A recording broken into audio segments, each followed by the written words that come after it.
Alright, what's going on, everybody? We are live for the Peach Bowl between Oregon and Indiana.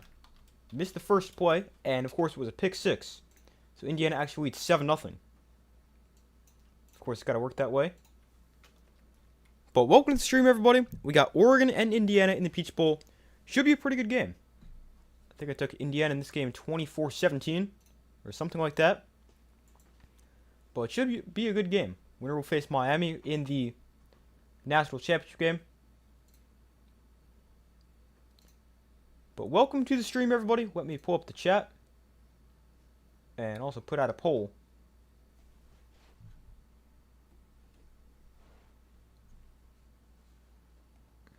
But it was D'Angelo Pons the pick six on the first play from scrimmage. And now Oregon has the ball back. And they've got it on... Let's see. 1 second. I'll pull it up.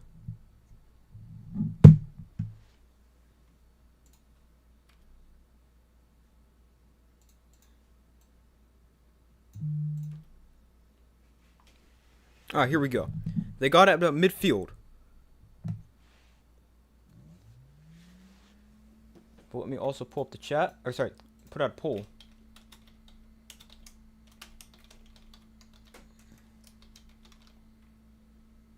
Alright, there's the poll. So from the Indiana 49, it's a 2nd and 7. Dante Moore going to look to throw. And he throws downfield. Nice throw, but it's dropped. And incomplete. Trying to get it to Johnson, but he can't hold on. So it brings up 3rd and 7. Hits him right in the hands, just does not catch the ball.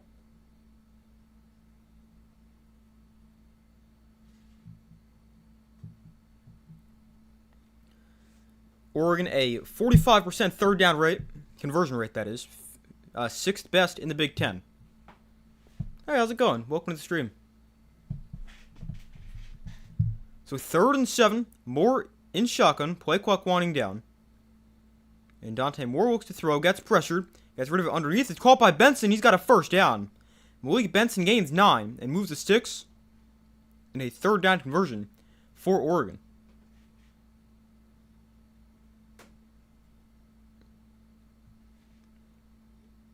So nice catch and run right there.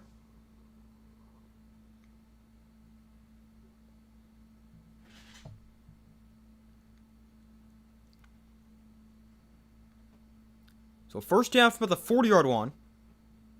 We got 11:40 to go in the opening quarter. Throwing a pick six in the first play is crazy. Yeah, it really is. You really can't get off to a worse start.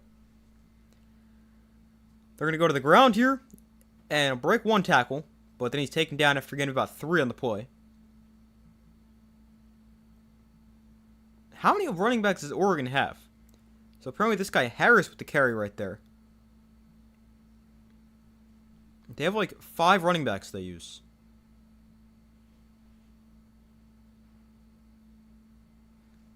But it is now a 2nd and 7 after a 3-yard run there on first down. But a 7-play, 38-yard drive so far for Oregon. Pretty solid response after the pick six. So Moore in shotgun from the 37. And he'll hand off. Here's Moore up the middle. Is that Moore? No, it's Harris. I don't know why I confuse those names. But Harris carried it for a gain of about 4. Brings up 3rd and 3. You got Indiana 27-17. Okay. Yeah, I also took Indiana. I'm very similar. I said 24-17.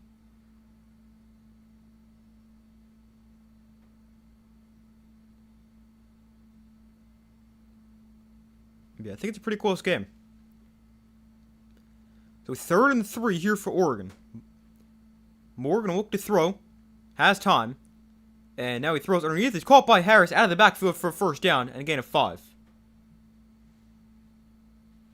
Sorry, wait. Thought the game was at 8. That's alright. I was on wait too. I missed the first play, which was a pick 6.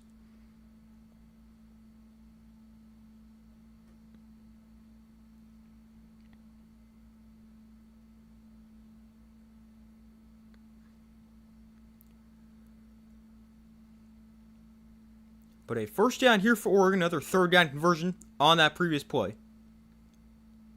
Dante Moore in this drive, 3 of 4 for 26 yards.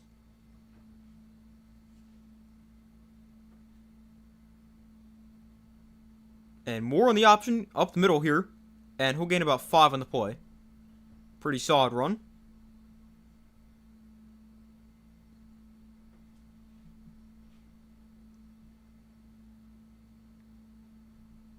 .9:05 to go in the opening quarter. They're actually give Dante Moore 6 there on the first down run. It's a 10-play, 53-yard drive so far that's taken 6 minutes off the clock.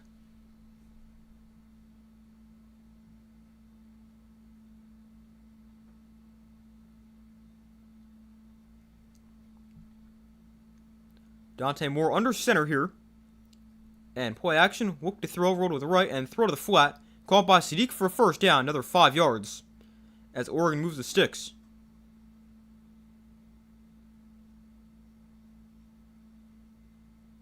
But this has been a really nice response drive for Oregon after the pick 6.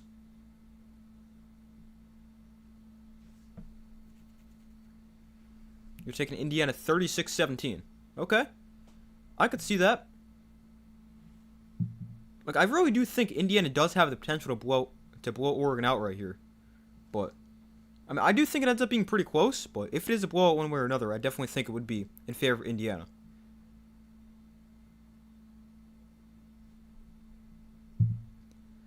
But we got Indiana calling a timeout here.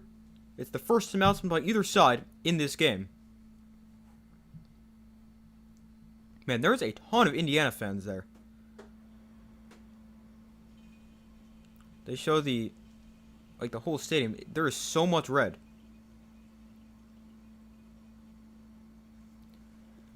But Indiana calls timeout. That is the first timeout by either side with about 8 minutes to go in the first quarter.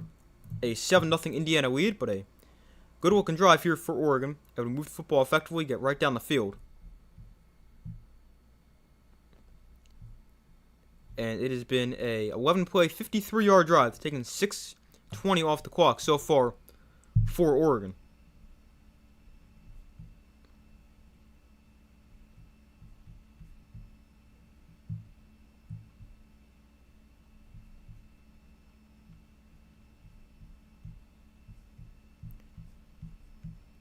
Hold on 1 second while I pull up the box score.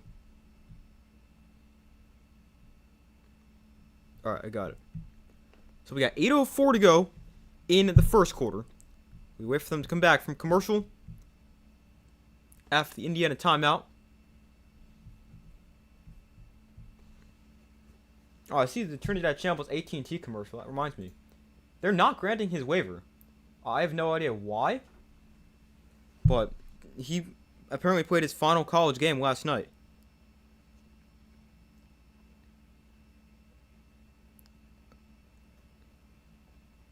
Like, I mean, if he didn't play for a whole season, why would they not give him an extra year? That doesn't make any sense to me.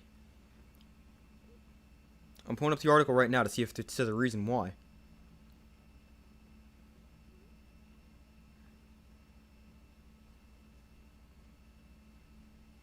Well, let's see. But I mean, that really stinks for Ole Miss because now they need a new quarterback. Austin Simmons transferred. Shambles can't come back.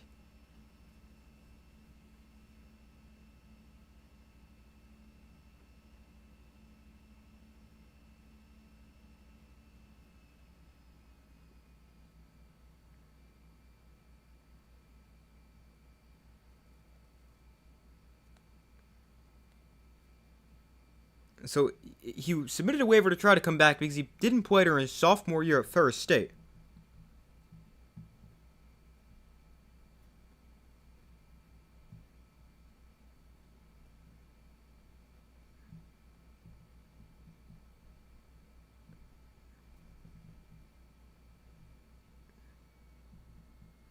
I have no idea. But I mean that's definitely a tough loss for Ole Miss not to get him back next year. And they'll have to find a new quarterback instead.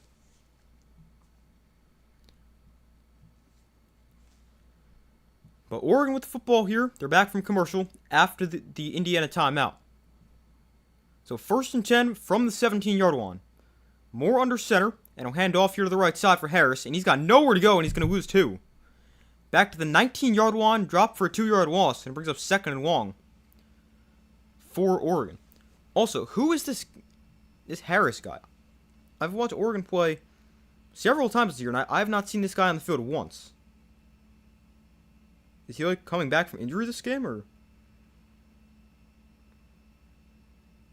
Yeah, on the year he's run it 26 times for 116 yards and a touchdown. But he's already run it quite a few times in this game.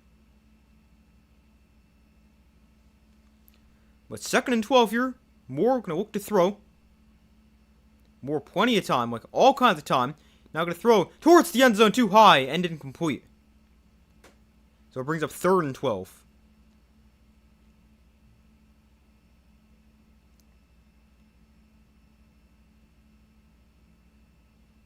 Also, apparently he's playing because they've been banged up. No, Whittington was just cleared to play today. And then they're without Jordan Davison, who's got an upper body injury. I hate when teams do that. Just say the actual injury. I don't need to know if it's an upper body injury or lower body injury. Like, we can figure that out if you just actually say what's wrong with them. I hate when teams do that. 3rd and 12 here. Moore throws up the seam. It's called for an Oregon touchdown. Jamari Johnson with the catch. And Oregon goes right down the field. And a great response after the pick 6. It's a 19-yard touchdown for Jamari Johnson. Really nice throw from Dante Moore. And man, you could not ask for a better response from the Oregon offense. They go 14 plays, 75 yards. They take half the quarter, 7:38 off the clock. And they're about to tie it up with 7.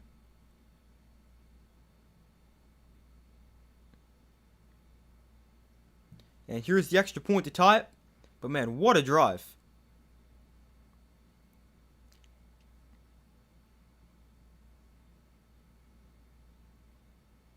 And the extra point is good. So 7-7. We are tied. Oregon goes right down the field. And they respond after the pick 6. And we'll see what Indiana's offense can do for their first possession, because we still haven't seen them. This is a really good throw from Dante Moore.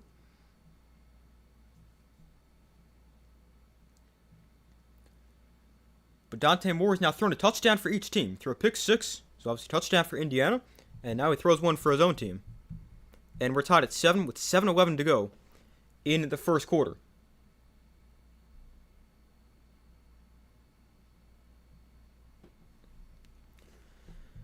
But Dante Moore, he's now 5 for 8 for 50 yards, touchdown, and an interception. And a real good response after throwing a pick 6 on their first play.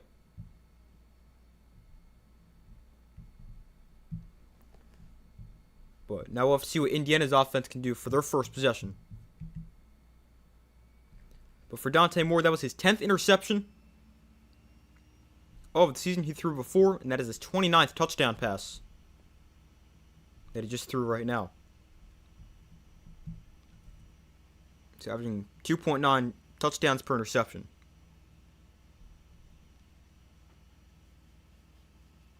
He's also run for 2 touchdowns, so technically he's got now 31 total touchdowns.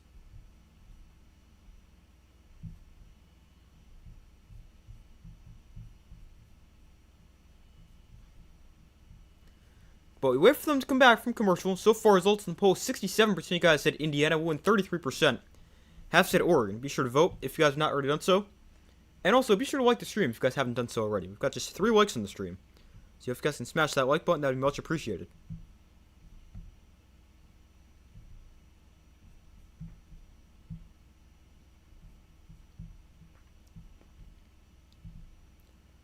But we still wait for them to come back from commercial. Indiana will get the ball. Let's see how this defense does now. Yeah, that's exactly what we got to see now. Jeez. I had my water way too far away.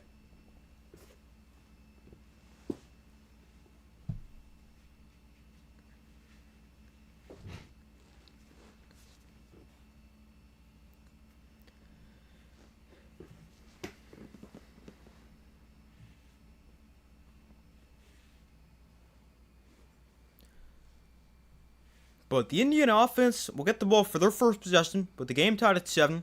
7 minutes, 11 seconds to go in the first quarter.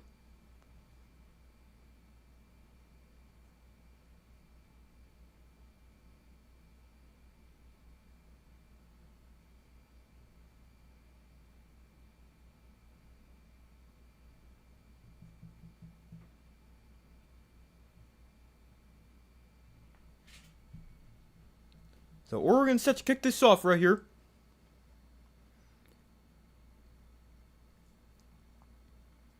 And the kickoff is away. And will be a touchback. So it'll come out at 25 for Fernando Mendoza and the Indiana offense. A great performance last week against Alabama. They've been great all year. Obviously, Mendoza ended up winning the Heisman. But last week, Mendoza threw 3 touchdowns. They ran for 2 more. They scored 38 against Alabama and won 38-3. Well, they've actually allowed more in this game than they did all of last game. Although, I mean, not hard to do.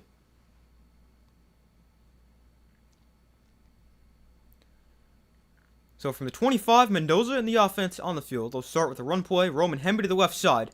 And he'll get us a yard.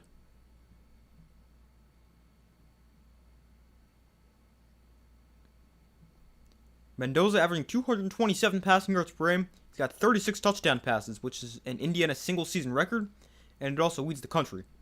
And he's also completing 72% of his passes.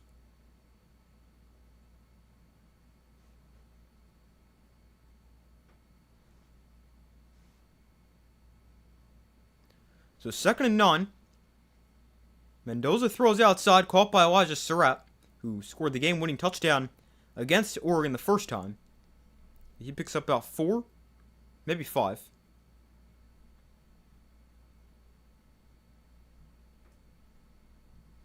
But Elijah Surratt's actually had some huge catches for Indiana. He had the go-ahead touchdown against Oregon and against Ohio State in the Big Ten championship game. Then he also scored one last week. He's a really good player. Blitz here from Oregon gets picked up. Mendoza throws downfield. It is caught by Surratt. What a catch. At the 48-yard line. Elijah Surratt gets it inside Oregon territory. Man, what a throw and catch.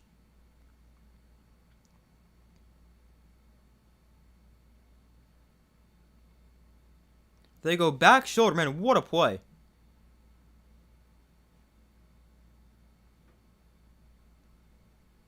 Like, you cannot do that any better. Perfect throw and catch right there.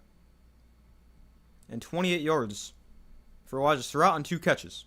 Here's Hemby up the middle. As they go back to the ground, he'll gain 4, getting to the 42-yard line. Brings up 2nd down, 5:20 to go in the first quarter.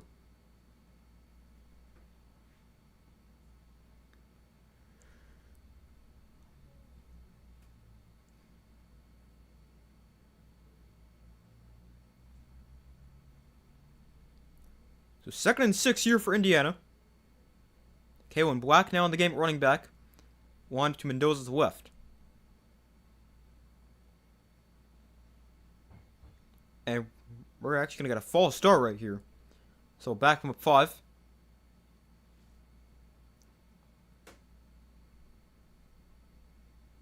They call on 67, who's the right tackle.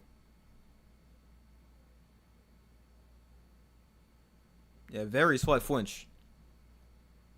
That's what they call. Indiana had 6 false starts in their game against Oregon the first time. Well, that game also on the road. Here's a handoff up the middle. Black will get the penalty yards back, and he'll get pushed towards the first down marker. Gains about 6.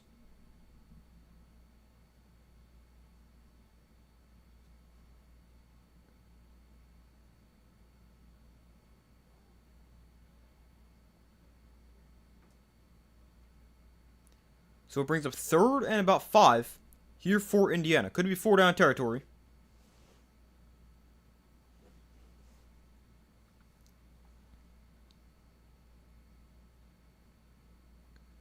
Mendoza in shotgun, back to his right. From the 40. Mendoza throws the outside. Call for a first down. pick up a 5 as he finds a tight end near the sideline, and they move the sticks. Another good throw and catch. And an Indiana first down.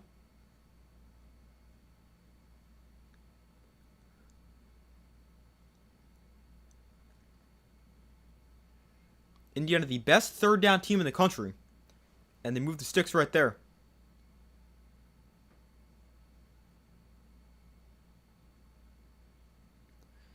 Now here they go back to the ground. Kalen Black gets it up the middle for a gain of about 6.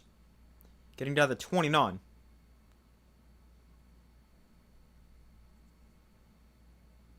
So nice run right there.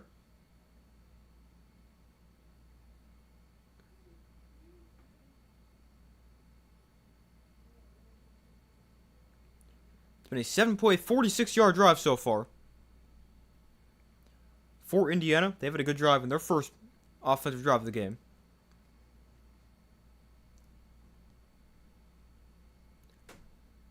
Here's a handoff. Hemby up the middle. Hemby with the first down inside the 20.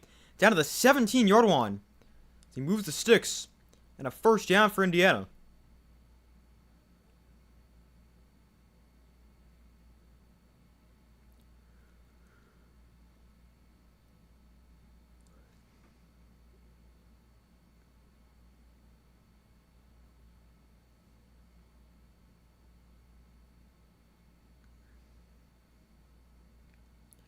So from the 17-yard line, Mendoza in shotgun, back to his right. And another handoff. Hemby going to turn the corner. Got the block from Pat Coogan down the sideline. Hemby forced to bounds just in front of the goal line. Another nice run right there for Indiana. And it sets them up first and goal inside the 5.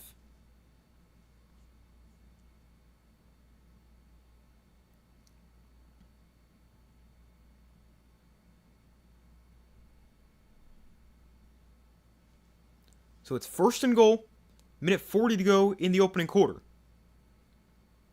It's actually not inside the 5, they've got the ball on the 7. So I guess that's where he stepped out.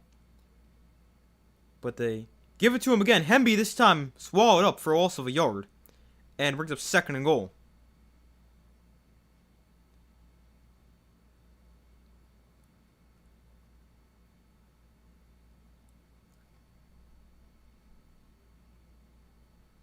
But this has been a great drive for Indiana so far. Able to go right down the field and answer the Oregon touchdown.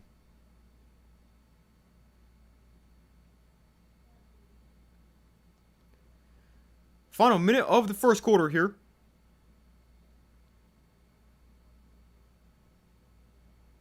Second and goal from the 9. Mendoza in shotgun, Hemby to his left. And Mendoza going to look to throw. Throws end zone. Call for a touchdown. Omar Cooper makes the catch. And Indiana retakes the lead. They go right down the field. And it ends with a touchdown from Fernando Mendoza. His 37th of the year. And it's an 8-yard touchdown to Omar Cooper. So we see the pick 6. Then we see Oregon go right down the field. And now Indiana goes right down the field. As they go 11 plays, 75 yards. And they take 6:31 off the clock.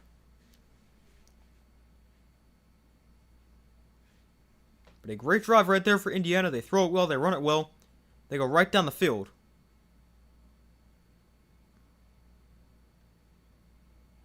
And it is now 14-7 as Indiana leads.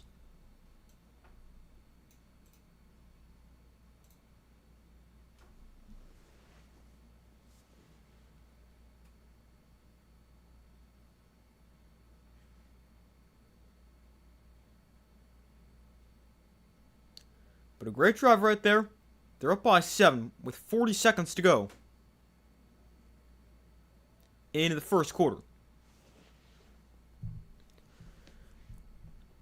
But a really nice drive right there for Indiana. Not a whole ton of resistance from the Oregon defense, as they pretty much have their way offensively. And they go 11 plays, 75 yards.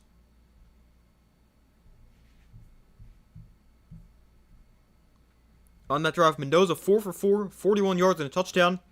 And they also ran it 7 times for 39 yards. But a very good drive right there for Indiana. and Oregon will get the ball back, and we'll see how their offense responds.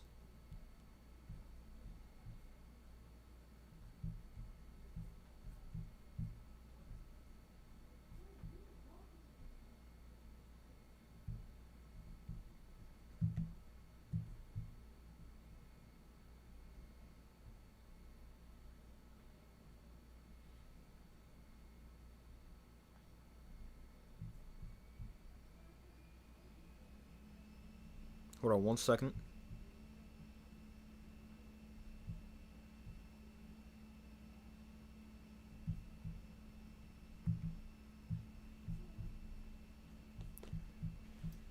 Alright, but we still wait for them to come back from commercial, as we're in the final minute of the first quarter, about to enter the second, which is annoying because they're going to go to commercial here, like they are right now.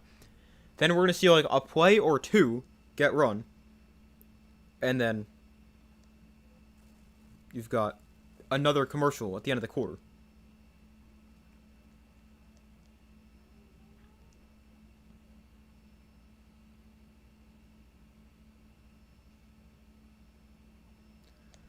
But so far, results in the poll, 73% of guys said Indiana will win, 27% have said Oregon. Again, be sure to vote if you have not already done so. I took Indiana by a score of 24-17. Definitely think it's a pretty close game. I mean, I do think there's potential for Indiana to pull away in the second half, but I mean, I think it ends up being pretty close.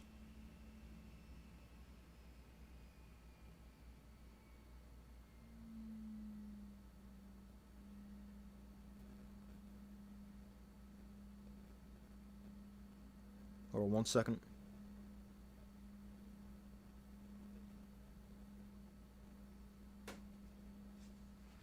Alright. But they're back from commercial. Both teams with long drives on their scoring drives. Both well over 10 plays. Both at least 75. Actually, I think both exactly 75 yards. And both takes at least 6.5 minutes off the clock. So the kick is the touchback and will be brought out to the 25-yard line. And Oregon takes over there with 40 seconds to go in the first quarter.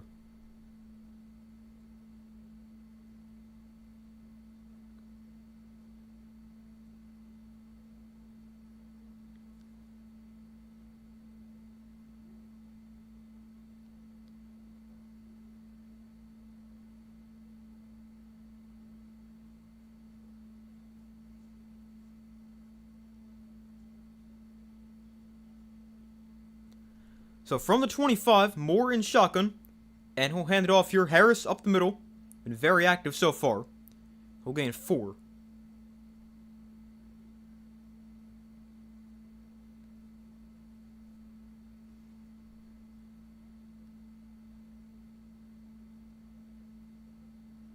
So it brings up 2nd and 6.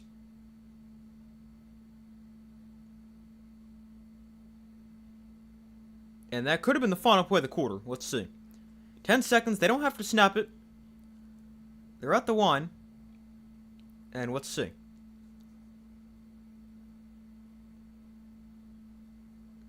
Yeah, they will not snap it. So that brings us to the end of the first quarter. Indiana leading 14-7. In a pretty entertaining opening quarter.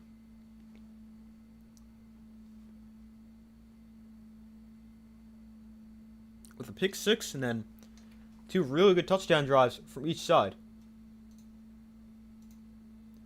But at the end of the first quarter, 14-7, Indiana leads in the Peach Bowl. Winner obviously faces Miami in Miami for the national championship.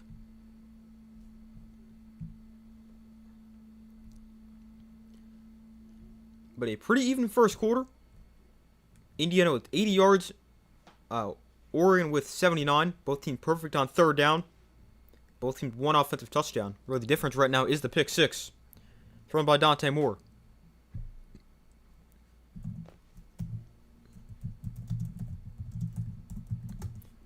Looking up Peach Bowl history right now, but I think we've seen some pretty good Peach Bowls recently. Last year, the game went to double overtime. That was Texas and Arizona State. Texas won that game 39-31 in double overtime.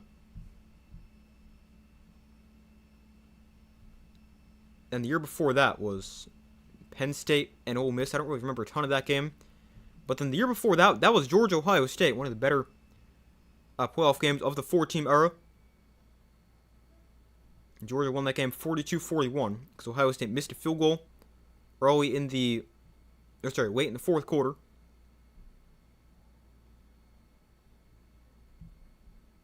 This is the fourth time that a semifinal game being played in the Peach Bowl. The previous three were in 2016, 2019, 2022, now this year. 2022 was obviously Georgia, Ohio State. 2019 was LSU, Oklahoma, where LSU won 63-28. And in 2016, Alabama beat Washington 24-7. I think that Oklahoma LSU game was the game where Joe Burrow threw for like 500 yards and 6 touchdowns. But they won 63-28.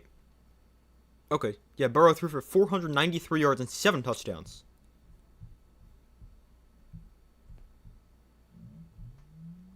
Man, that team was just so good. Justin Jefferson had 227 yards and 4 touchdowns in that game.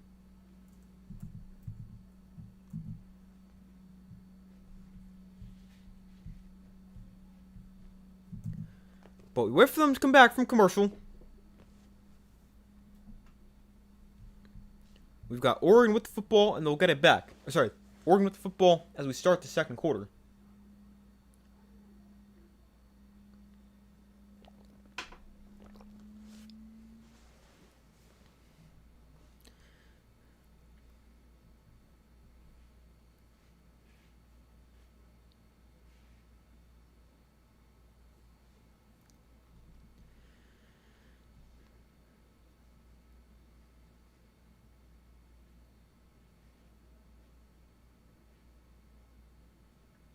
So it's a 2nd and 6 here for Oregon as we start the second quarter.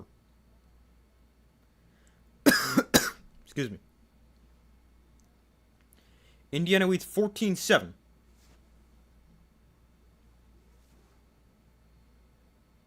So Moore in shotgun back to his right from his own 29-yard line. And here's a handoff. Harris up the middle. And he'll gain about 4, maybe 5. At this point, I'm wondering if we're ever going to see a different running back. Obviously, I know Whittington's banged up. Davison's already not playing, but, I mean, we have not seen any of them so far. So it's a 3rd down here for Oregon. They're already 3 for 3 on 3rd down after going 3 for 14 on 3rd down in the first meeting between these two teams. But both teams perfect on 3rd down so far. Indiana's 2 for 2, Oregon's 3 for 3. So Moore in shotgun. Harris is the back to his right. And they're going to go to the ground. Harris is stopped for a loss. Loss 2 on the play. And it brings up 4th down, and Oregon will be forced to punt. So they go to the ground on 3rd and short. And Indiana's defense all over it.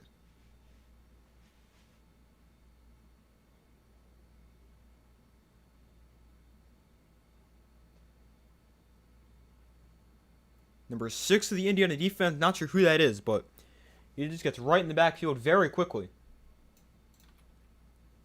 And the Indiana defense forces a 3 and out.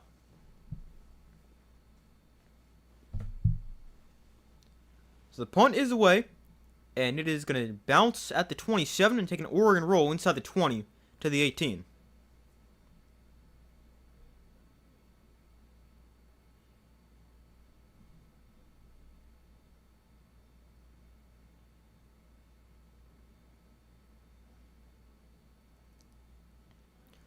But 14-7 Indiana, 13:26 to go in the first half.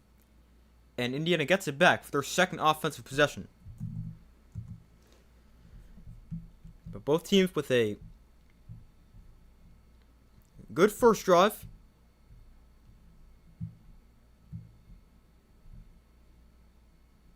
But both teams a good first drive, then an Oregon punt. And now we'll have to see what Indiana can do in their second possession.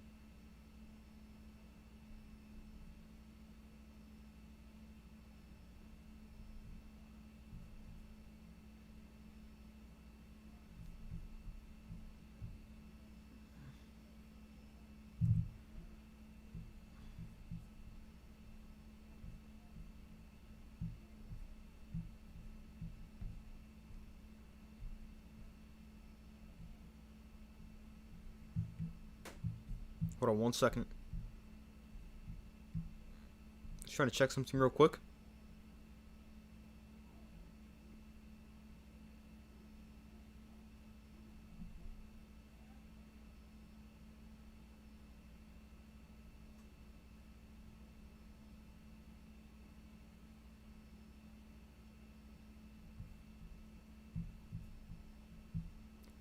But we wait for them to come back from commercial here.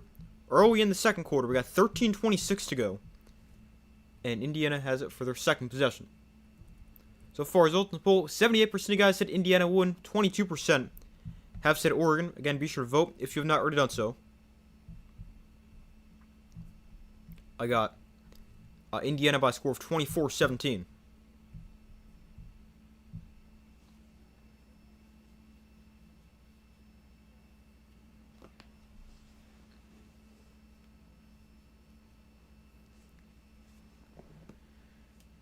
Well, 14-7, Indiana gets it back, and we'll see what they can do for this possession. Man, why is this commercial break so long?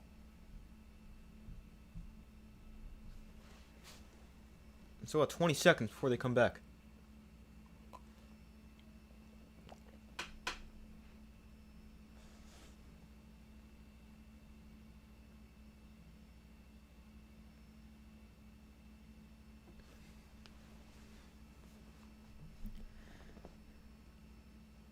Alright, so now they're back from commercial. Indiana gonna get the football back. But the career timeline for Fernando Mendoza, he was a 2-star recruit out of Miami, the 140th overall quarterback in his recruiting class. He started 19 games at Cal, 30 touchdowns, 16 interceptions, then he transferred to Indiana, won the Heisman, and he's thrown for more touchdowns this year than he's thrown in the past 2 years combined. But he's had a great year, and likely the first overall pick in the NFL draft. So from the 18, they go to the ground here, and Kalen Black tripped up at the line of scrimmage. So no gain to start the drive.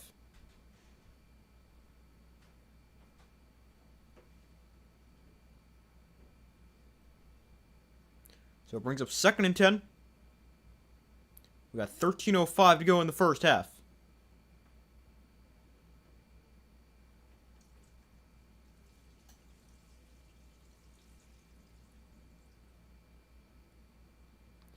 So Mendoza going to hand off again. And Kalen Black, again, not a ton of space. He'll gain 2 yards here.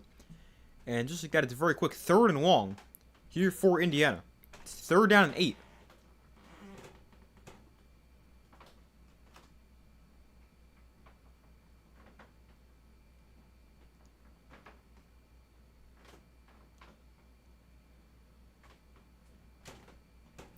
So Mendoza in shotgun back to his left.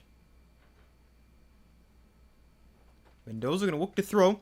Mendoza gets pressure. Going to try to run here. Mendoza able to get away and have a first down. Out of bounds about the 37-yard line. But Mendoza moves to 6 with his legs. And a first down for Indiana. I wasn't quite sure he was going to be able to be fast enough to turn the corner right here. But he's able to outrun the defensive lineman, break the tackle, and pick up the first down with his legs.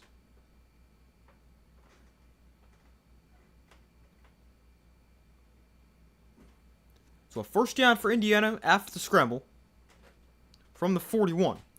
And here's another run play. Kalen Black to the left side. And another 4 yards for him. Getting to the 45, and a flag comes in at the point of the tackle.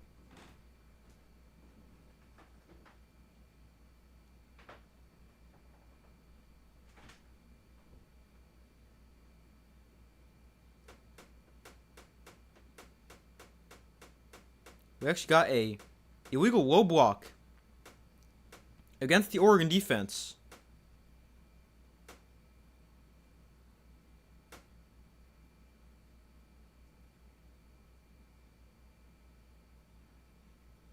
They call against number 7 of the defense.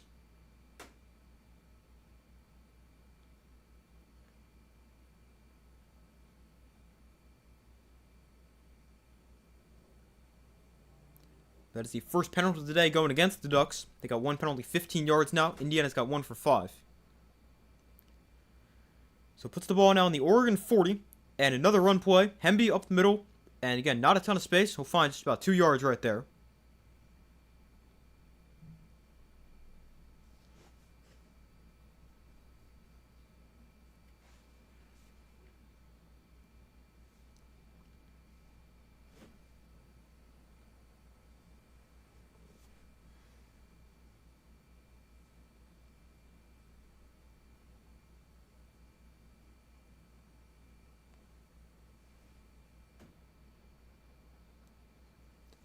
So 2nd and 7. Mendoza throws. That is knocked down, incomplete. Got knocked down at the line and brings up 3rd and 7. I believe that was Mateo Uyunglele, DJ's brother, who knocked that one down.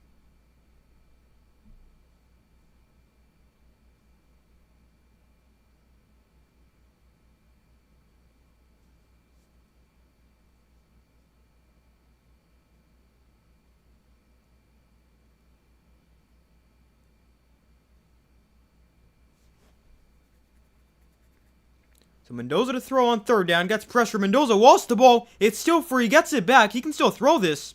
Mendoza avoids another guy, but then he gets knocked down back his own 43-yard line. That was a crazy play, but he goes down for a huge loss. And the Oregon defense is going to get a stop and force a punt. A lot happened right there. Indiana lucky they don't turn it over. But instead they lose a ton of yards. And are forced to punt it away.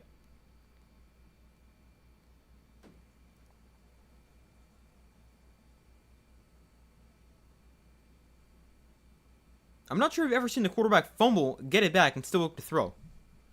I mean, if he completed that pass, that would have been insane. Although, doesn't even get a throw off. But the punt is away here for Indiana.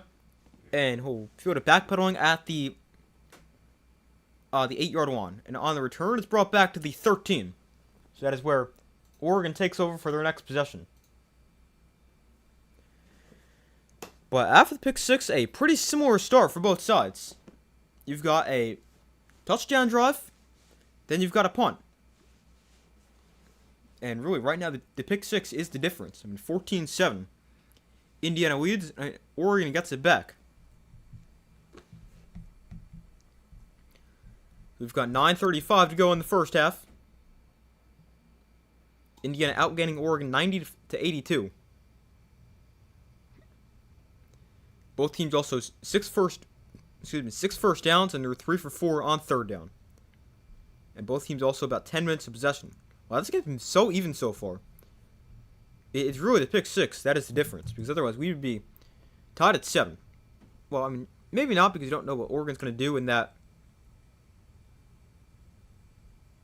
Would have done on that first drive if they don't throw the pick. But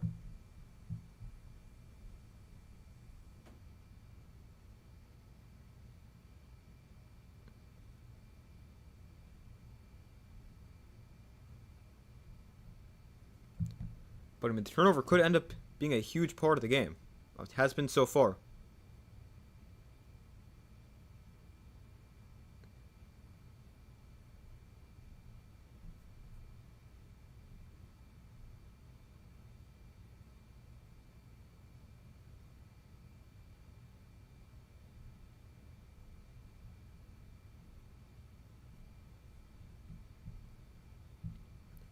But we still wait for them to come back from commercial. Oregon gets it back as they're now on their own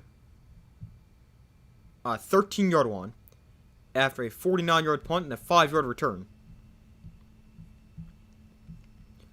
But we'll see what Oregon can do for their 4th possession. So far they've thrown a pick 6. Then they've gone right down the field and scored a touchdown in 14 plays and 75 yards. And then they've gone 3 and out. So we'll have to see what they can do for their next offensive possession.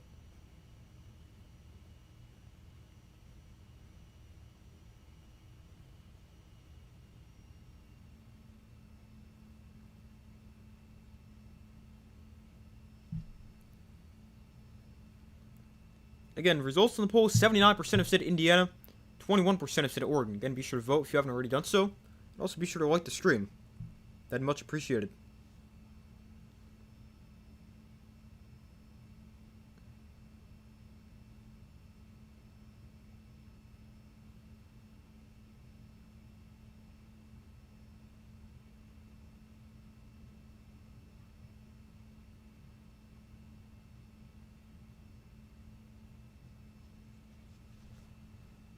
Alright.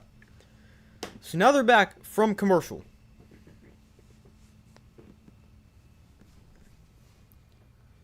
Dante Moore and the Oregon offense back on the field. 9:35 to go in the first half. Moore throws. Oh, ball is out. Did that just slip out of his hands? It's recovered by Indiana inside the 5 at the 4-yard line. And it's Indiana football. I think that just slipped out of his hand. And Indiana recovers. That was weird.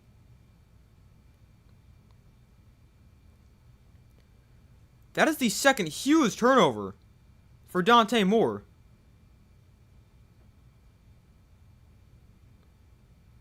Also, when he goes to throw it to the outside, it hits the shoulder of the running back, which knocks it free. And then Indiana's able to recover because Dante Moore can't find the ball. Wow, that is a very big play right there. Because, I mean, that's the... It's not a pick six, but, I mean, you're practically gifting Indiana points right here. Potentially a touchdown. With them starting inside the 5-yard line. But, I mean, that is just what you cannot do against Indiana. That's 2 first-half turnovers for Dante Moore. So, Indiana starts on the 3-yard line. Can't get much better starting field position. Here's a toss. Black, right side, hurdles a guy and gains a yard down to the 2.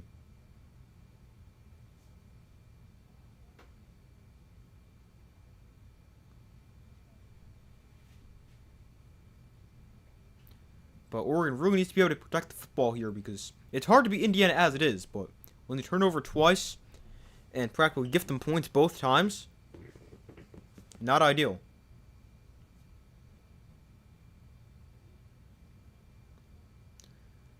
Here's a handoff. Black up the middle, and he's short. Got another yard closer, down to the 1, but it brings up 3rd and goal. If Oregon defense got to stop right here, that'd be a huge red zone stand. Be able to get off the field and hold them to 3. Although it could all be 4-down territory if you're Indiana. So 8.5 minutes to go. It's 3rd and goal from the 1. Mendoza in shotgun. Will hand it off again. Black into the end zone easily this time. Kalen Black with the 1-yard touchdown. Indiana takes advantage of the fumble. And they extend their lead. It's about to be 21-7. With 8:17 to go in the first half. They go 3 plays, 3 yards. And turnovers really are the difference right now because you just gifted Indiana 14 points with the pick 6 before and now this touchdown right here. And if it wasn't for turnovers, it could still be 7-7. Who knows? Or maybe Oregon would be in the lead. But the extra point is good. And it is now 21-7. As Indiana capitalizes off the turnover for Dante Moore.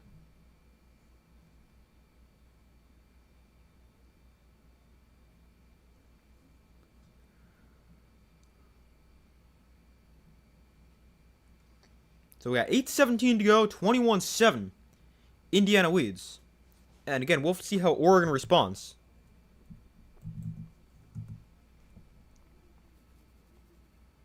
A long way back for Oregon. Yeah, really. It is...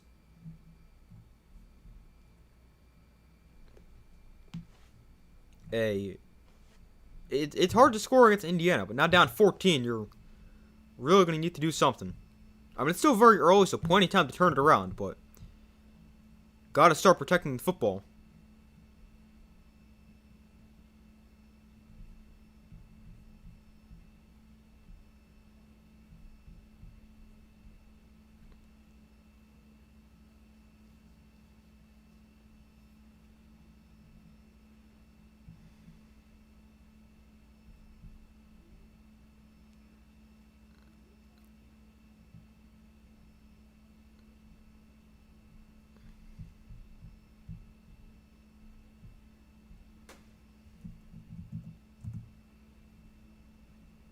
This is how Indiana beats teams like Ohio State, turnovers.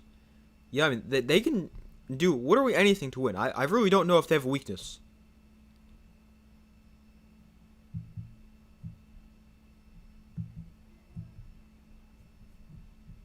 But yeah, the Ohio State game for Indiana, they picked off Sain very early in that game. I'm trying to remember if there was another turnover. Oh, they picked him off late in the game as well to seal it. No, he threw just one interception. I thought there was two. Oh, I'm thinking of the interception he threw against Miami to seal it.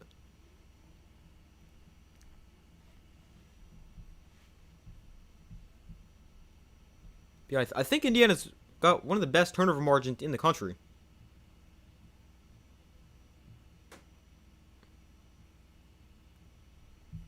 I'll look it up in a second.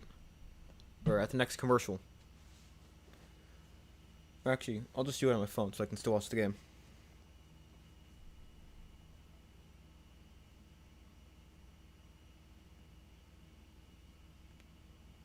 Let's see.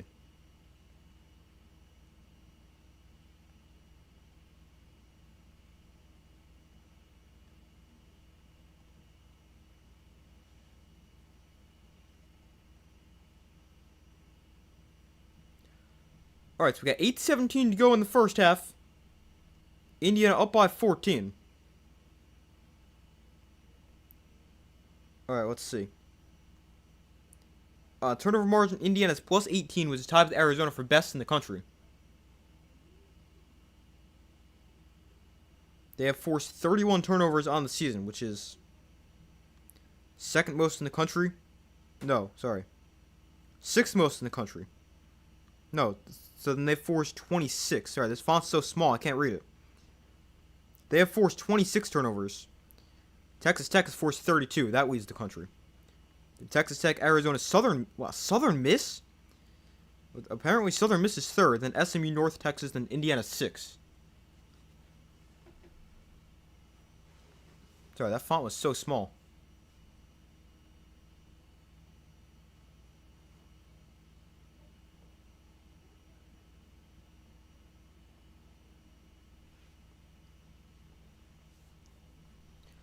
But Oregon's offense back onto the field here, down by 14. And here's a handoff. Harris again. This guy might carry the ball 50 times today. But he stopped the line of scrimmage. Indiana is what Ohio State was last year. Yeah, it definitely seems that way. Like, I just don't really know how you can stop them.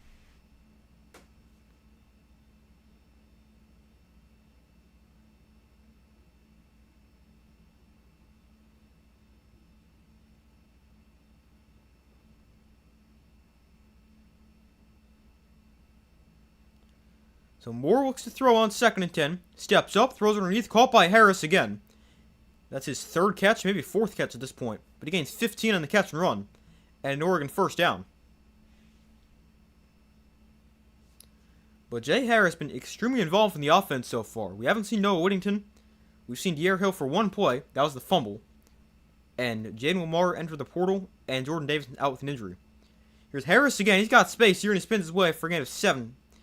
And a very solid pickup right there on first down. We reached 7:10 to go in the first half.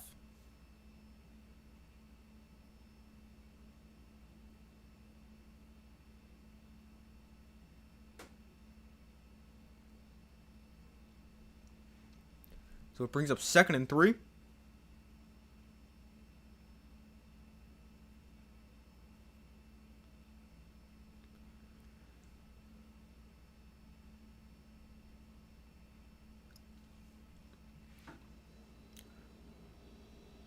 So from the 47, Moore going to look to throw. Has time. Now time runs out and he got sacked. He wanted to go deep. Never did. And he got sacked for a big loss there. And it brings up 3rd and long.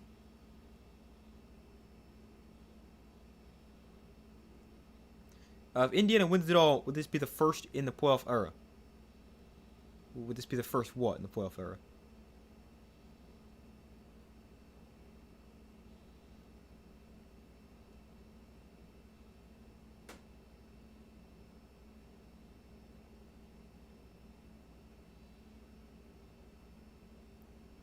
No, teams have gone undefeated before. LSU in 2019 was undefeated. Michigan was undefeated a couple years ago. There's been a few undefeated teams. But they'd be the first team, the 12 team, already to go undefeated. Moore gets sacked again here on 3rd and long. He got stripped up back at about the 25-yard line. And it's now 4th and long. And Oregon going to punt it away.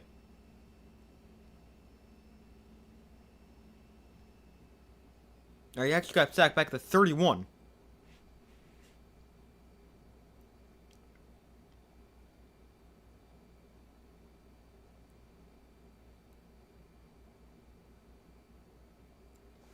But it is 4th and a mile here. It's 4th and 18.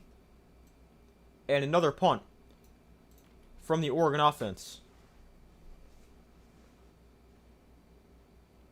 So the punt is away. And it's a pretty good kick. It'll be caught at the 23. And on the return, got a lot of space. And we'll get to the 38-yard line. So a 15-yard return. Setting Indiana up with excellent starting field position. At the 38-yard line.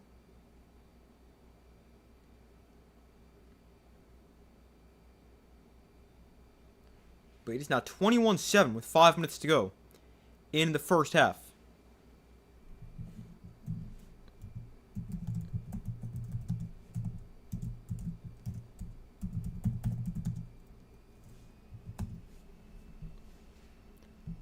Imagine if Indiana versus Miami ends up being Georgia versus TCU. I mean, it's always a possibility. I don't really think that ends up happening, though, because I think Miami's a team where they're just so good up front. They aren't really the type of team to get dominated and blown out like that. Now, if it was Ole Miss, there was definitely a possibility of that. I don't think that would have happened, but I think there's a better chance we saw Ole Miss get blown out in the national championship game. As opposed to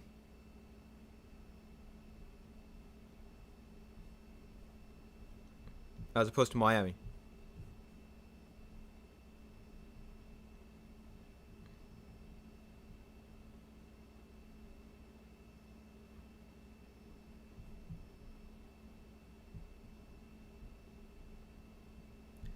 Yeah, I doubt it, but that's what your brother asked you.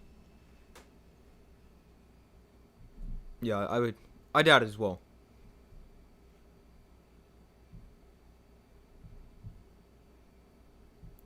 Alright, but I just pulled up the list of national champions. We've got... So, in the 12th era, there has been 5 teams go undefeated. We saw... undefeated and win the national championship, that is. We saw Clemson go undefeated. They went 15-0 in 2018. LSU went undefeated. They went 15-0 in 2019. Alabama was 13-0 in 2020. We saw Georgia do it in 2022 at 15-0. Michigan went 15-0 last year. Sorry, not last year, the year before. And then Indiana could be the first 16-0 national champion if they win the 12 this year. They're the first undefeated team, the 12 team era. Where do you think Moore ends up? I mean, I got no idea. It really depends on if he wants to play for the Jets or not.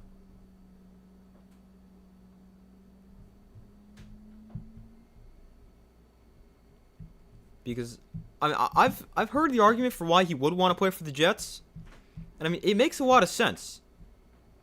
Because you've got the Jets are actually, like, if they were any other team besides the Jets, they would be a very good spot for a young quarterback to end up. Because you've got a good offensive line, you've got a good receiver with Garrett Wilson, and, I mean, you've got a good situation, but it's the Jets. That's the problem. Mendoza to throw here, throwing to the flat, high throw, caught by Hemby, but at the line of scrimmage for no gain. But, yeah, I think he probably ends up with the Jets. But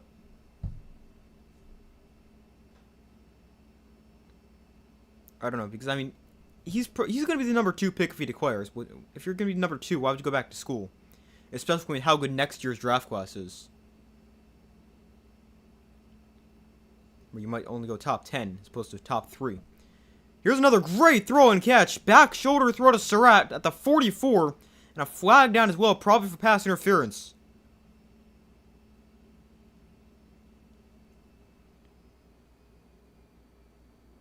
They do call defensive interference, but the penalty gets declined. They'll take the results of the play. And that is the third really nice back shoulder throw to Elijah Surratt we've seen in this game. Like, you can't do it any better.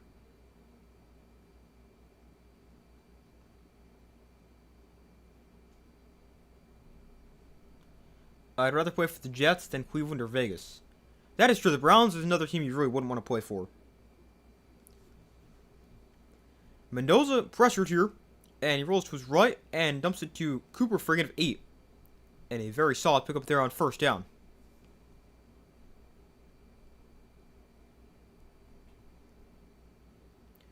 But, I mean, I feel like with the Jets right now, they've got the best situation of a team that really needs a quarterback. But, they're also still the Jets, and, like, they haven't had a good quarterback in years. They've ruined, like, every quarterback they have.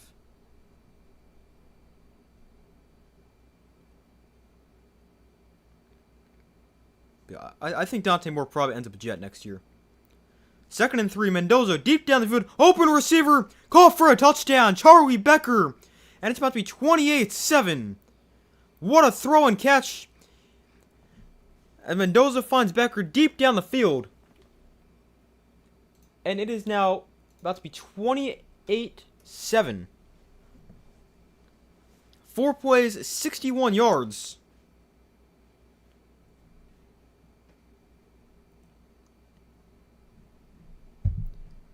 They take a minute 44 off the clock. What a throw from Mendoza. Great catch downfield for Charlie Becker.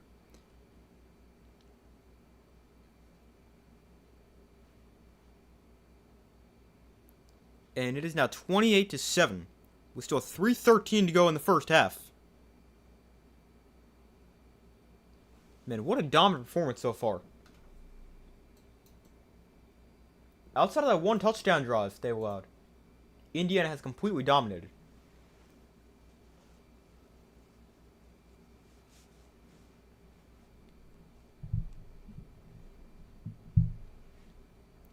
Browns are a mess right now. Raiders could be decent next season.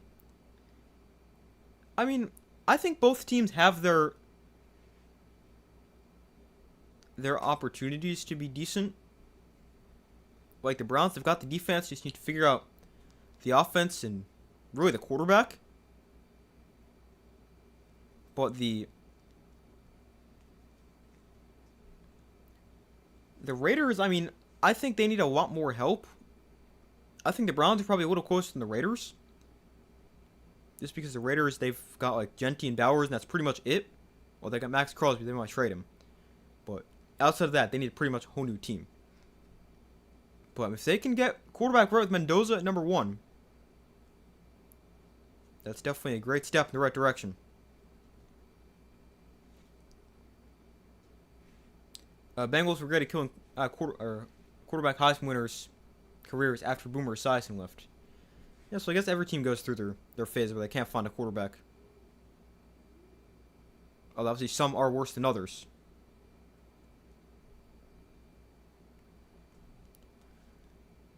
But it's a first down here for Oregon. The kick was a touchback, so they got the ball at the 25-yard line. 3:13 to go in the first half. And Indiana also gets the ball to start the second half. So here's the handoff. Hill up the middle, and he picks up 4, getting it to the 29. That's his first carry of the game.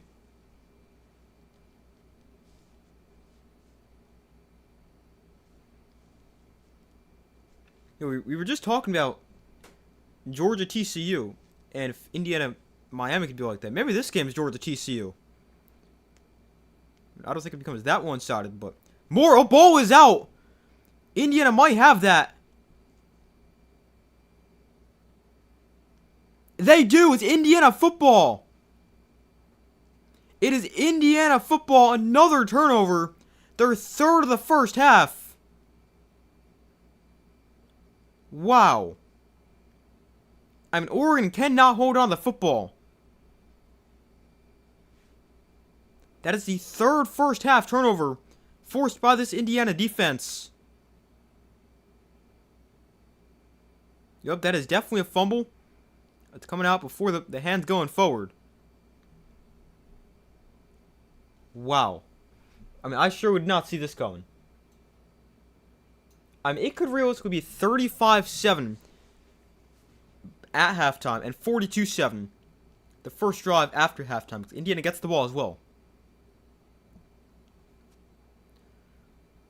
So Mendoza keeps this here on the option, breaks the tackle, and makes another guy miss, still fighting through contact. And he gains 2 down to the 19.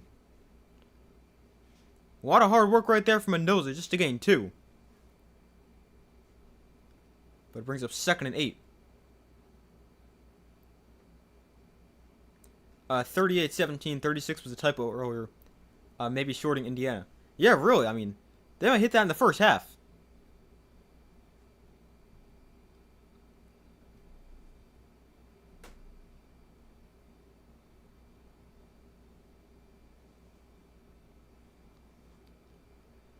Yeah, this has been crazy. Like, I don't know who predicted this.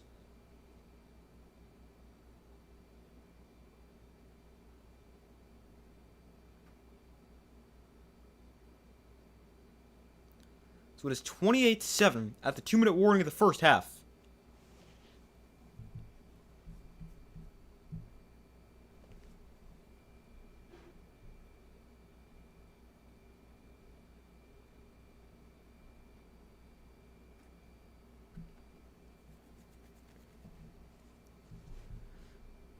But 28-7, just 28 minutes into the game. Indiana's literally averaging a point per game.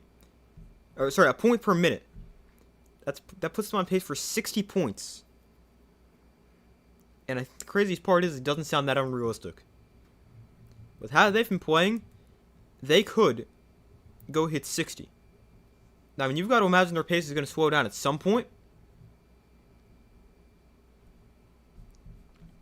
Because you also can't expect Oregon to turn it over every other drive and pretty much gift Indiana points. But they're still on a crazy pace. And I can easily see them hitting 50.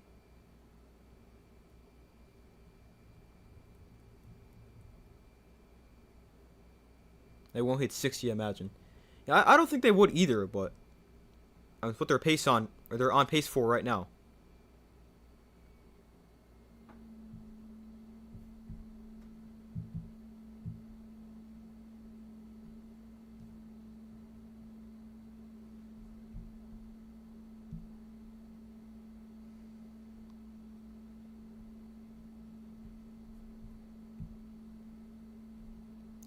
But we still wait for them to come back from commercial.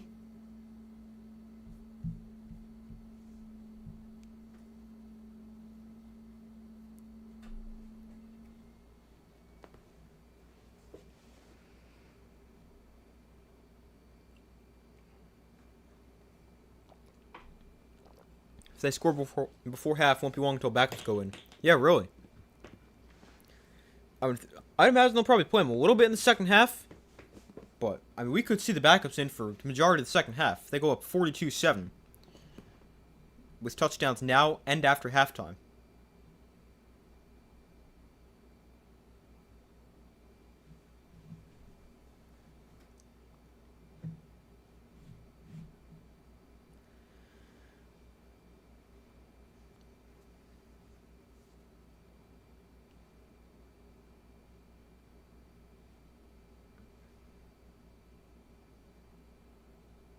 But we're back from commercial here. 2 minutes left in the first half. Oregon with 3 timeouts, Indiana with 2.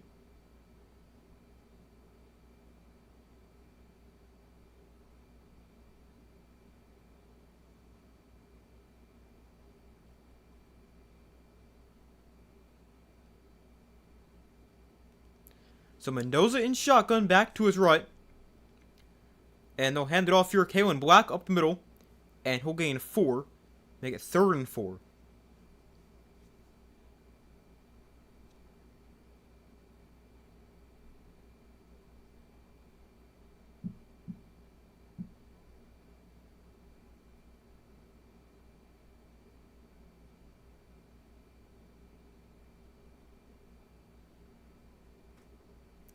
And we've actually got a timeout called by Oregon right here after that play. So it stops the clock with 1:54 to go.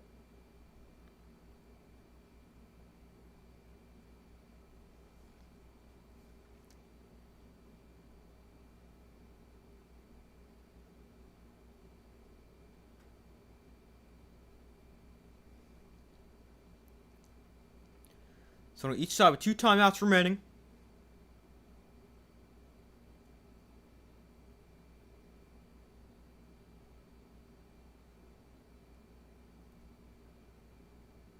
So Mendoza in shotgun, back to his right.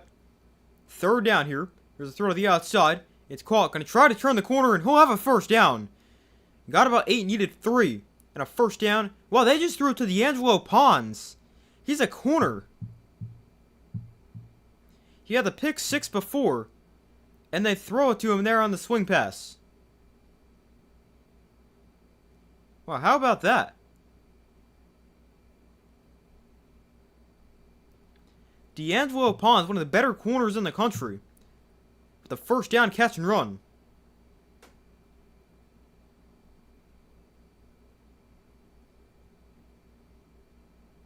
He had the pick 6 in the first play. And now he's got a 1st down right here.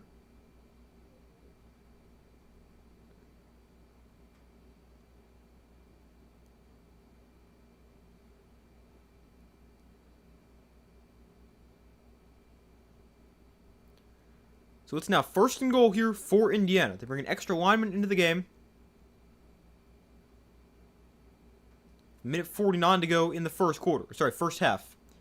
And by the way, Oregon also called a timeout after that 1st down or 3rd down conversion for Indiana.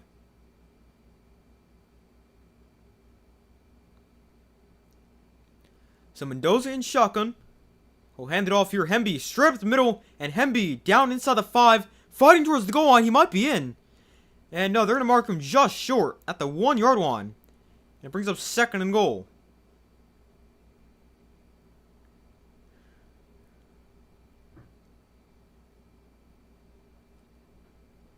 This time, Oregon not going to call the timeout. They'll hold on to it for now.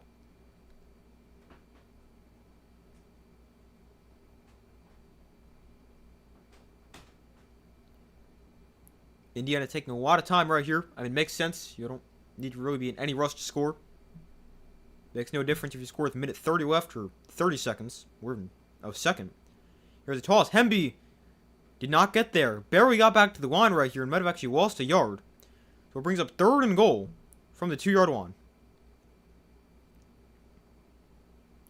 So now Dan Lanning calls that final timeout. So they stop the clock with 1:01 to go. Actually, they put a 2nd back on the clock, so make it 1:02 to go in the first half. It's now 3rd and goal for Indiana.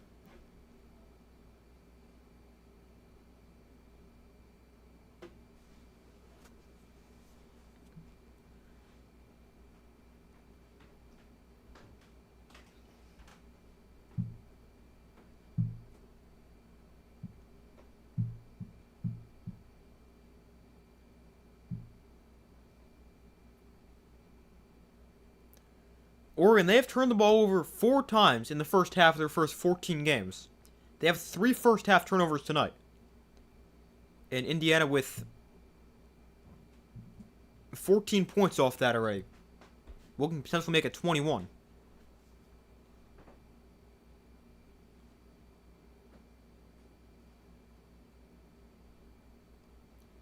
So 3rd and goal, Mendoza in shotgun back to his right.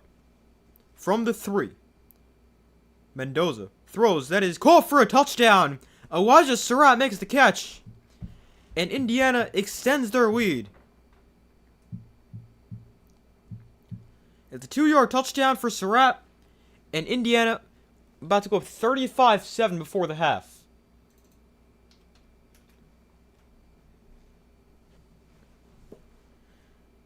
I mean, you do gotta make sure Surratt...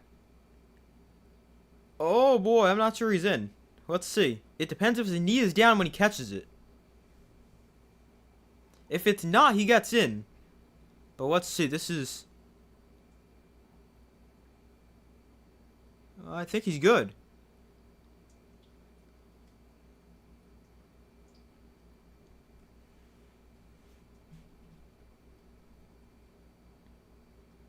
I mean, he's not down until like his side hits the ground.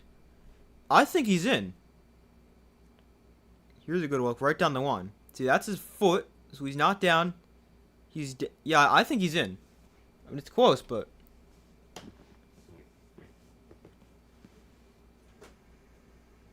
no, maybe he's short. I don't know. I'm not sure there's enough to overturn this. Was called a touchdown on the field, and they confirmed the touchdown. So the call is upheld. It is now 34, about to be 35-7. Yeah, that definitely could be a game. I mean, with the way it's going, it surely seems that way. Oregon will play safe for halftime. I mean, I don't know if you can play safe. Like, I understand it, but you're down 28 points. And you don't get the ball to start the second half. I think you gotta try something. I mean, you got the season on the line right here. I think you gotta try something.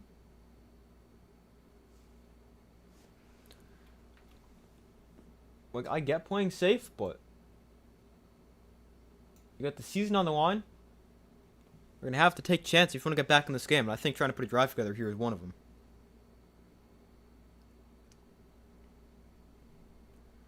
But, I mean, it's also a tough spot right here for Oregon because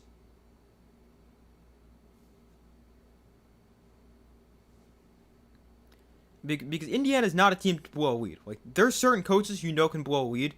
Kurt Suggetti does not seem like one of them. The guy coaches a full 60 minutes.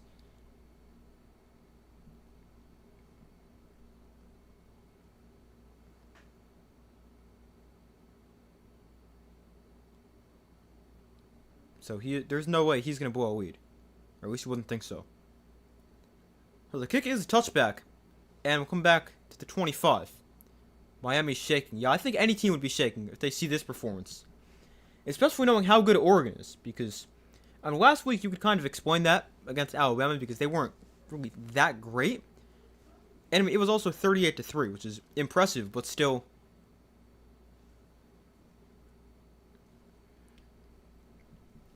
like not insane. It's now 35-7. It's almost the same score the final of last week at halftime.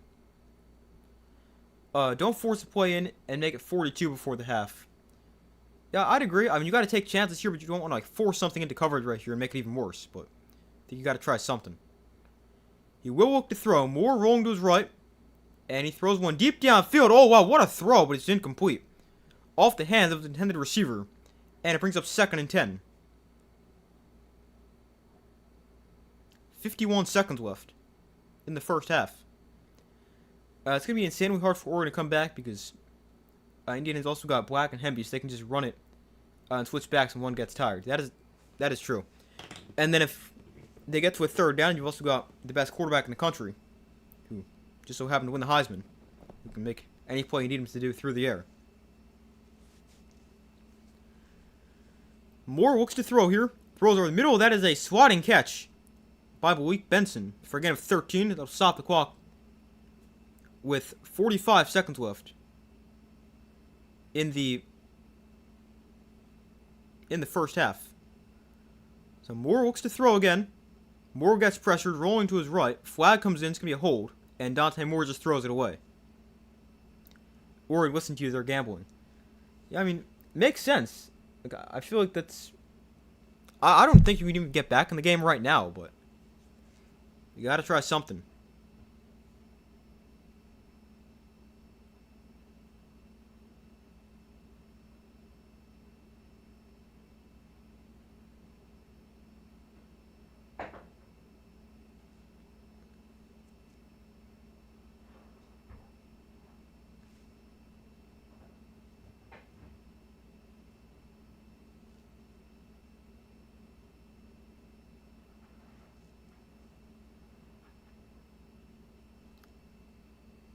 We got an injured Indiana defensive lineman down on the field.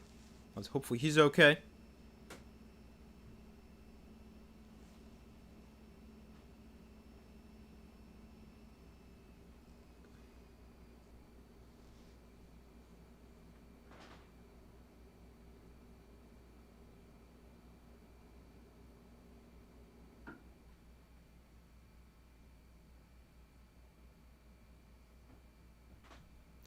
So it's 1st and 20 after the penalty. 36 seconds left in the first half. From their own 29, Moore in shotgun back to his left. Moore, sidearms one incomplete. Brings up 2nd and 20, 32 seconds left. Cramp from sitting too long. Oh man, those are never fun.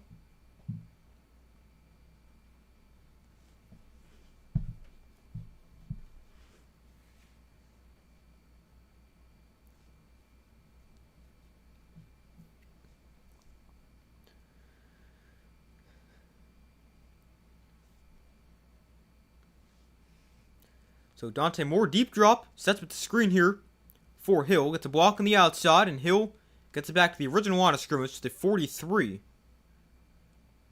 Now 20 seconds left.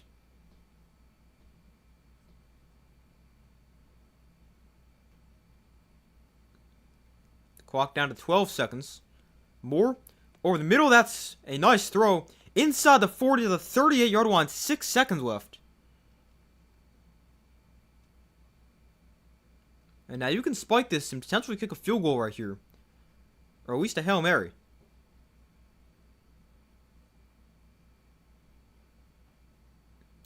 Time possession has to be one-sided. I mean, I don't really know if it is that one-sided. It could be because it doesn't seem like Oregon's had the ball for that long, but Indiana hasn't had long drives. They've just had a lot of scoring drives, so I guess it could be one-sided.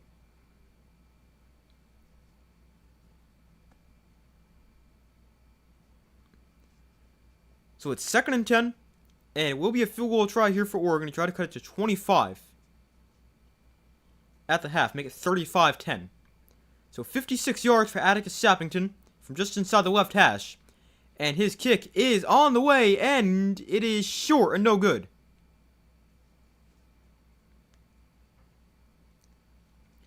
So he comes up short from 56, and it'll be 35-7 at the half, and Indiana gets the ball to start the second half. But man, what a first half for Indiana.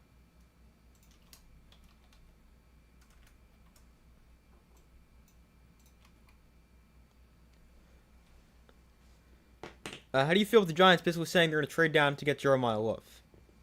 I don't think they said that.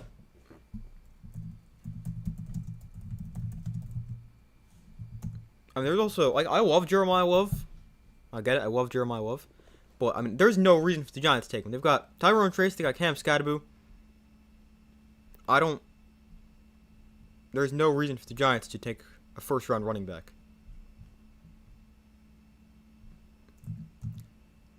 You question Love in the NFL. I mean, I think he's going to be a really good player. Like, obviously, it's going to be an adjusting period, as it's going to be for everybody. Especially for somebody who's used to making guys miss. So it's definitely going to take getting used to. And because these guys are going to be better at tackling. But,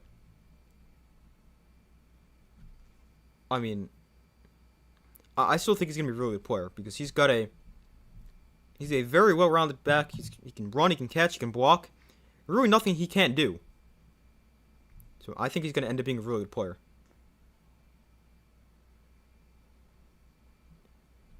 Because Scott's going to get CTE in the offseason. Well, I mean, with him, you can never rule anything out, but I mean, they're not going to take Jeremiah Love.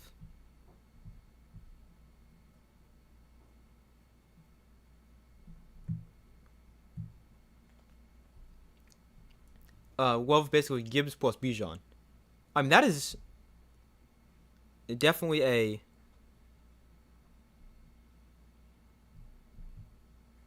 a very, like, high praise for somebody who's not even in the NFL yet, but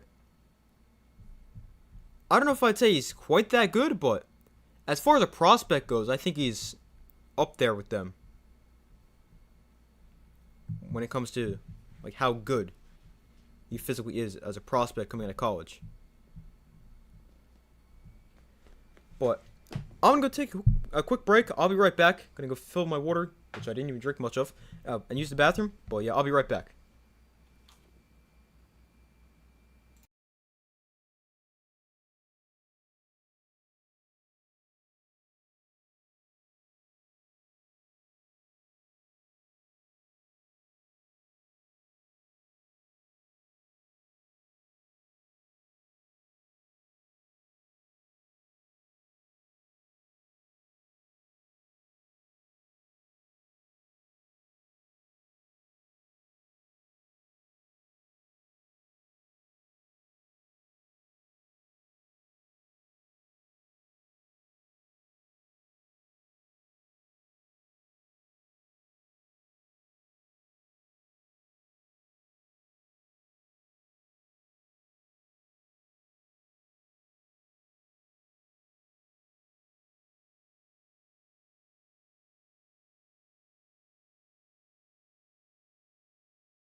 Alright, I'm back.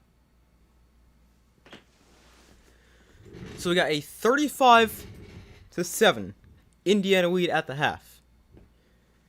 And it has been quite one-sided. Obviously. Although Indiana only outgaining Oregon by about 50. By about 50 yards, so. I mean, it's really the turnovers that have been the difference. Over under 3.5 minutes. 4.27, so over 3.5. Yeah, I think it's usually about 4 to 5 minutes while I'm gone.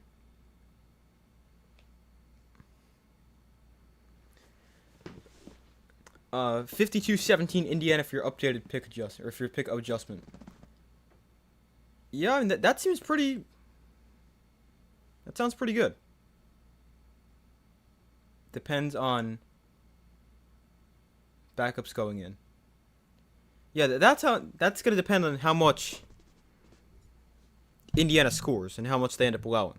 Was the backups play and how much. But let's see. As far as an updated score prediction,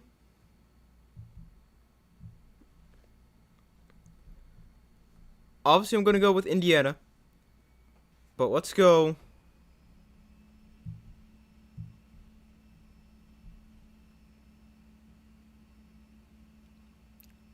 Let's go with Indiana. We'll say. I don't think they hit 60, but it's definitely possible.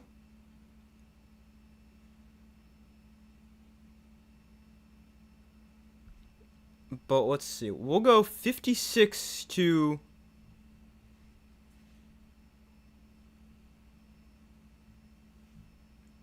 We'll go 56.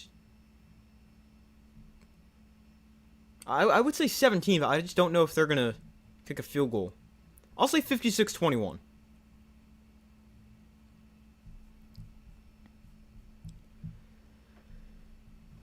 But as far as stats from the first half go, we'll see a 35-7 game. They're actually pretty similar, outside of the turnovers.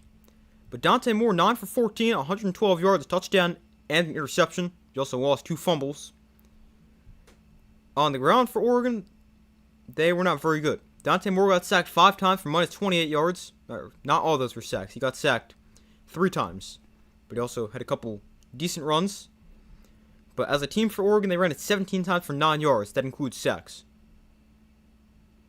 But not including sacks, Jay Harris ran it 10 times for 29 yards. And De'Aaron Hill ran it two times for 8 yards. Then receiving for Oregon, Jamari Johnson, 2 for 39 and a touchdown. Jay Harris, 3 for 32. Malik Benson, 2 for 23. De'Aaron Hill, 1 for 13. And Kenyon Sadiq, 1 for 5. Then for Indiana, Mendoza, 10 for 11, 110 yards and 3 touchdowns. On the ground for Indiana, Roman Hemby, 8 carries for 35 yards.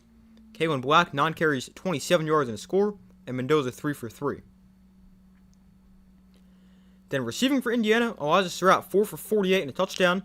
Becker has 1 for 36 and a touchdown. Omar Cooper, 2 for 15 and a touchdown. D'Angelo Pons has 1 for 6, and he also has a pick 6. The tight end, 37, I'm not sure how to say his name, but he's got 1 catch for 5 yards. And Hemby's got 1 catch for 0 yards. And then team stats, 9 first downs for both sides. Indiana 6 for 7 on 3rd down. Oregon 4 for 6. Indiana 175 total yards. Oregon at 121. Oregon actually 2 more passing yards, 112 to 110. But Indiana significantly more yards on the ground. And the 3 turnovers, the major difference. And time possession very even. I remember we talked about that before. But Oregon's actually had the ball for longer. They've had the ball for 15 minutes, 5 seconds. Indiana's had it for 14:55.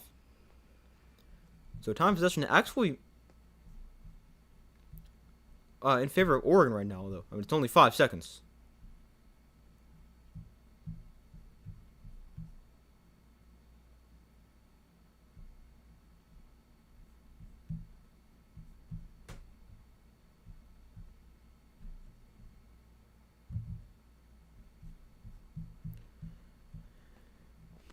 But 35-7 at the half has not been close, and we'll have to see if it gets any closer.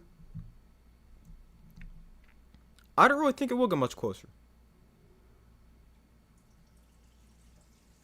I just feel like Indiana was off the field most of the first half. Yeah, I mean, they had a lot of drives. Look, obviously they've scored 5 touchdowns in the first half, 4 of them offensive. And Indiana, they've had 5 drives in the first half, but four of the 5 drives have been under 4 minutes. Their longest drive, 6:31, which was their first touchdown. But we're talking. How would we do this? Let me. 1 second.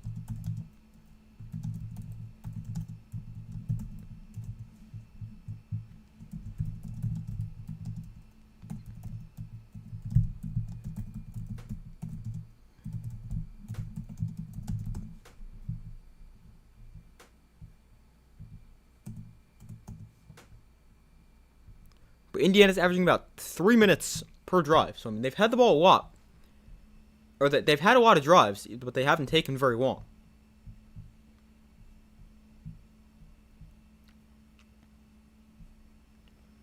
But it's been a very one-sided half because of the turnovers. For Oregon, this is obviously the most they've trailed by all year.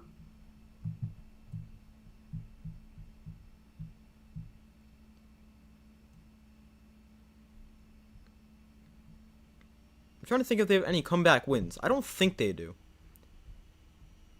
Not in the playoff. They didn't trail against Montana State, not against Oklahoma State. They might have trailed a little bit against Penn State. And they obviously trailed against Indiana, although they lost that game. They scored late to beat Iowa.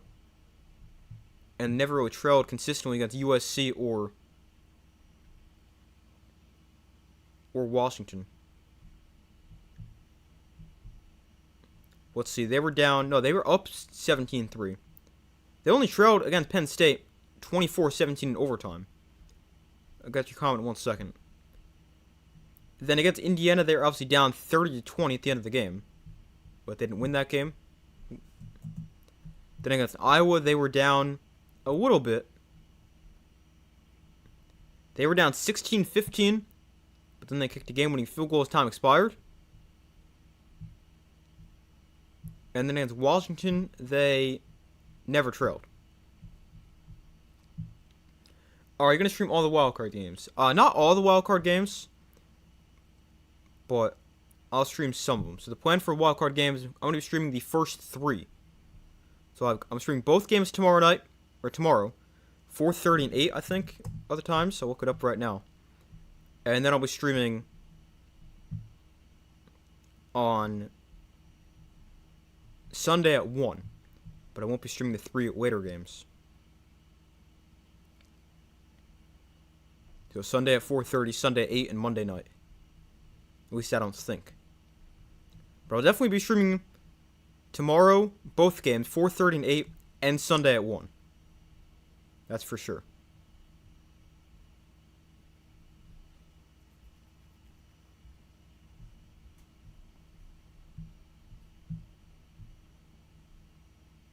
I don't know what time the divisional round games are.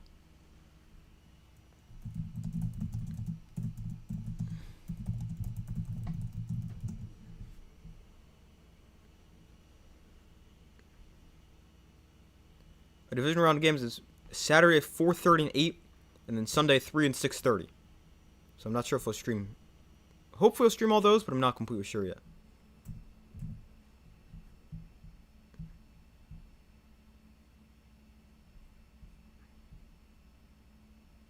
But the second half should start within the next couple minutes, I think. Oh, hold on. What's for dinner? Or what was for dinner? What did I have? Oh, I had some stew. That was pretty good.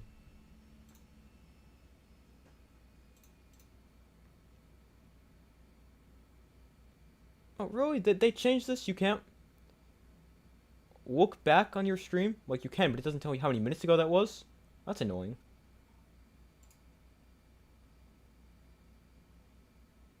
Because halftime's usually about 20 minutes, so I'm trying to go back and see when I put halftime up, but it won't tell me how far back that was.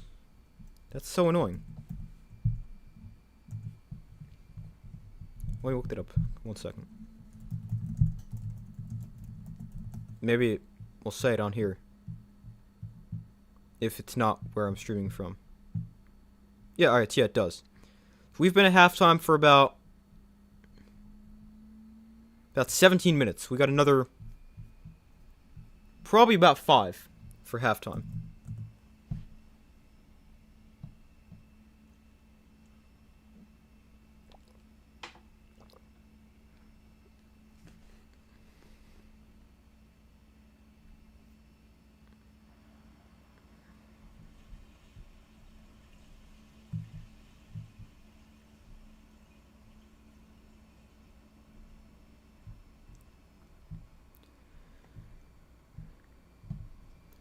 But a game that has not been close so far.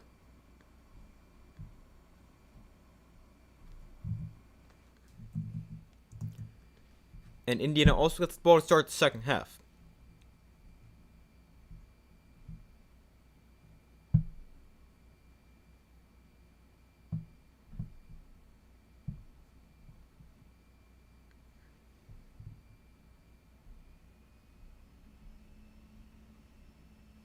But the winner of this game, obviously most likely Indiana, is probably going to be, or will be facing Miami.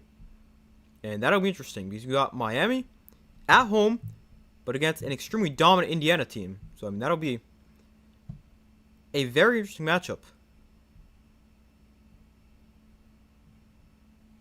I mean, obviously, a lot could change.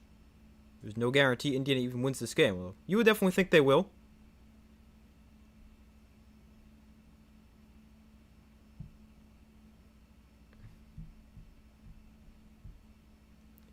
But, an Indiana-Miami national championship game would definitely be pretty interesting. I mean, both teams great along the line of scrimmage.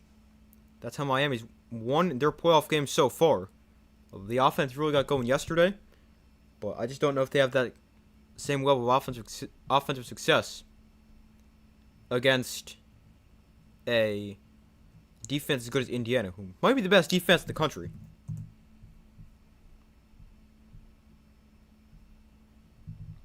I think they're at least top 3 when it comes to points allowed per game, that is.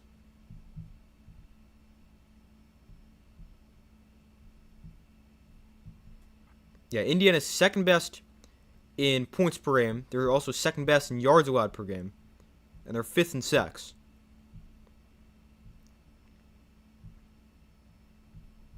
And I think they're also one of the better defenses against the run. Let's see, they have the second best run defense. And then pass defense is about 20th. Yeah, that defense is so good. And Miami's defense also great as well.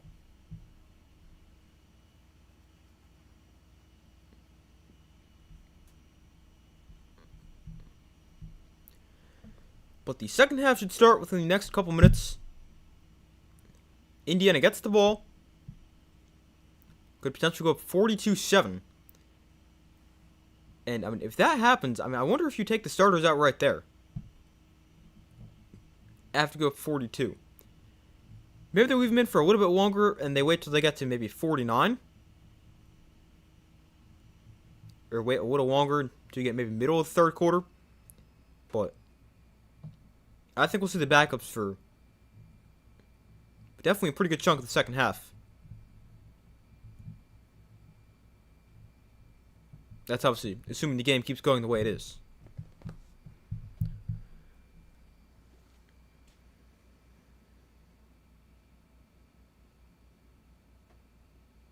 Give me 1 second.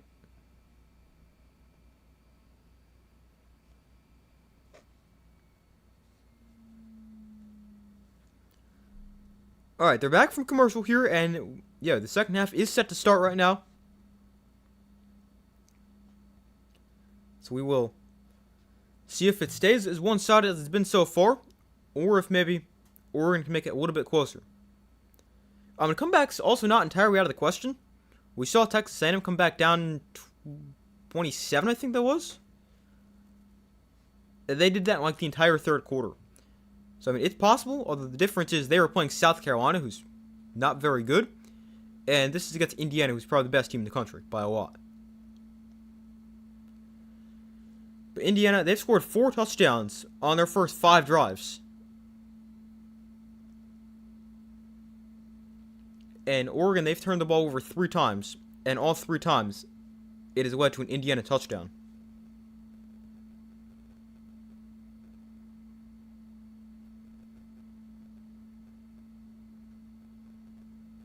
Give me 1 second.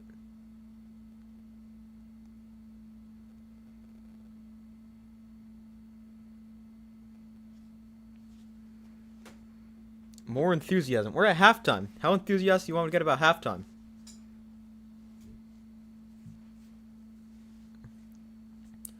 Alright. Well, here we go to start the second half. 35-7.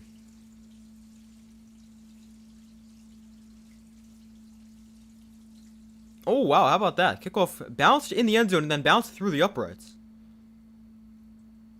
Might be Oregon's best highlight so far. Oregon quarterback might be the best player, or might be player of the game for Indiana. Yeah, really, with the amount of points he's scoring for them, maybe he should just go transfer to Indiana.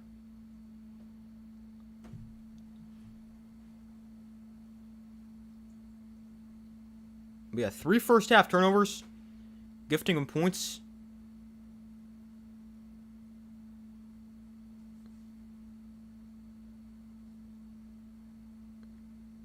Yeah, Dante Moore maybe thinks he's playing for the wrong team.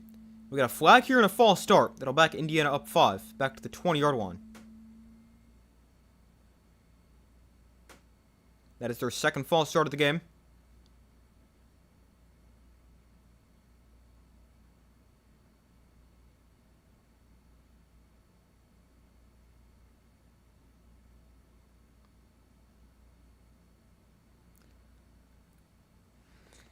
So we got 1st and 15, and here's a handoff to the left side for a gain of about 2.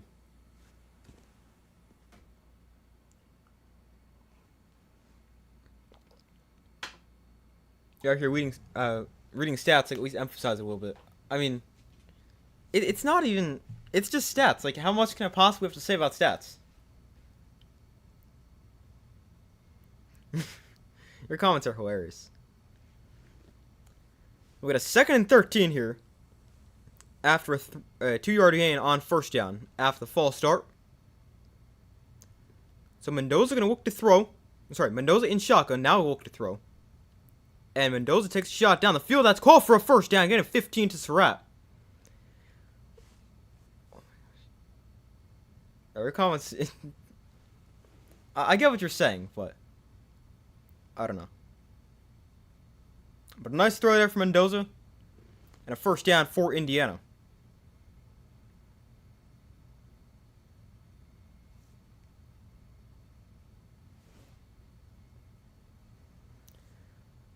So we got a 1st and 10 here. Wazoo Surratt 5 catches 64 yards and a touchdown so far.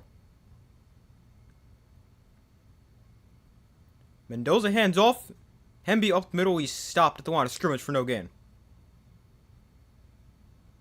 But that is the one area the Oregon defense has actually played pretty well. They have not stopped the pass. They've forced just 1 incompletion so far. But Indiana, they've run the ball effectively at times, but overall not too great. Just about 3 yards a carry for Indiana. So that is the one thing the Oregon defense has done pretty well.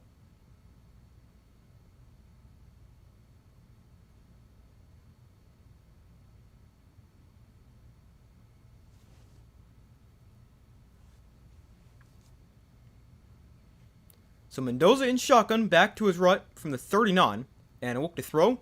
Mendoza thrown outside. That is called. What a throw. Perfectly placed ball from Fernando Mendoza. Gain of 12. As he finds Charlie Becker. And another Indiana first down.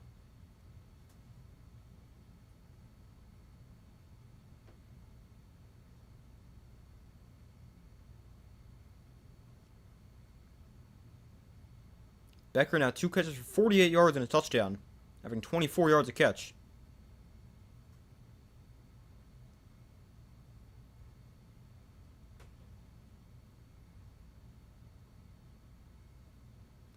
So Mendoza gonna hand it off here. Okay, when Black up the middle, and he's got space. Black with a nice run. He gains about 10. And very close to another first down for Indiana.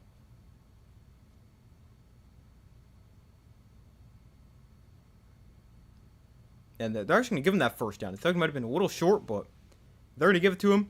So a first down. They're on the ball quickly here. From the 39, Mendoza off play action. Gets pressured. Mendoza going to try to run here. And he'll gain about 4.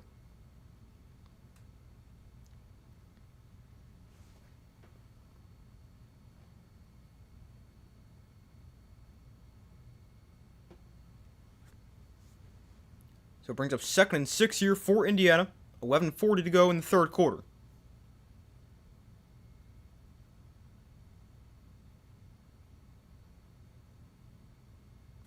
So Mendoza in shotgun from the 35.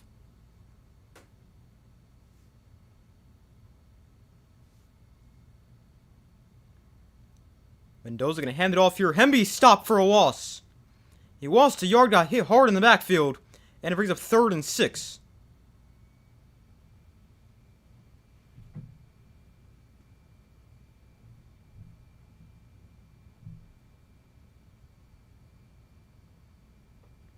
But another quick snap here for Indiana. Mendoza steps up, going to try to run here. Mendoza has a first down, still on his feet. Spins away from another defender, lost the ball, but it gets recovered by an offensive lineman. The center, Pat Coogan, the Rose Bowl MVP, dives on it, and Indiana able to keep possession. But they are very lucky to still have the ball. A great run for Mendoza, but almost lost it. But luckily, they were able to keep it. They were keep possession.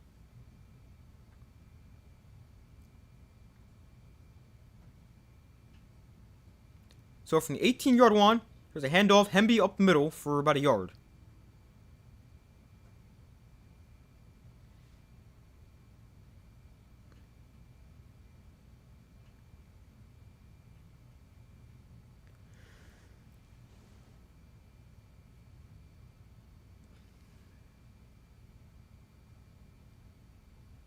So it brings up 2nd and 9. But another great drive for Indiana. They've gone right down the field. 9 plays, 58 yards. But according to the ESPN graphic, they've not taken a single second off the clock.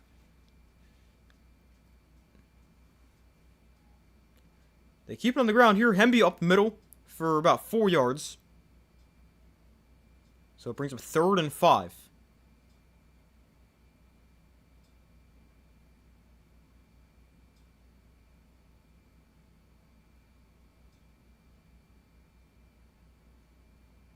Ten plays, 62 yards. They've taken 5:45 off the clock so far.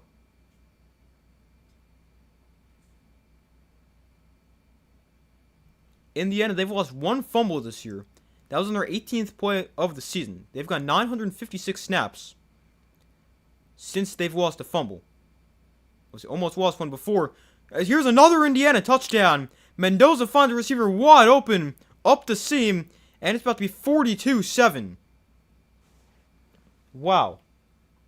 Oh, I just realized never even changed this to third quarter.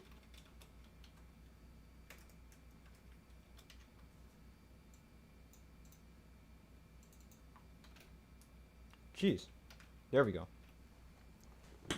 But 11 plays, 75 yards right down the field for Indiana. Another touchdown for Mendoza, his 4th of the game. And the extra points make it 42-7 right down the middle.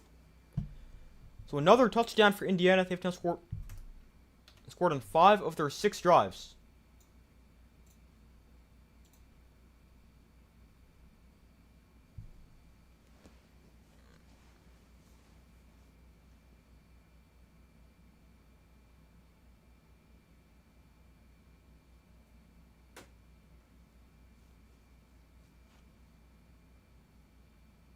Indiana looks unstoppable. Yet I don't know how you're going to beat them if you're Miami.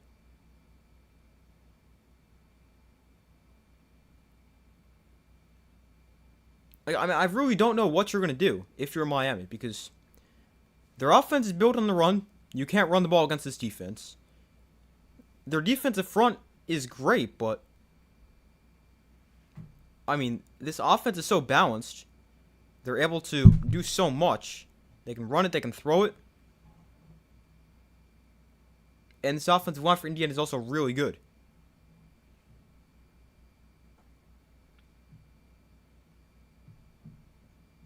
So, I mean, I really don't know how you're going to stop them if you're Miami.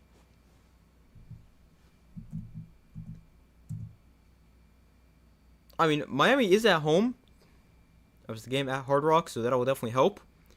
But I don't really think you've got a great chance. At least thinking about it right now.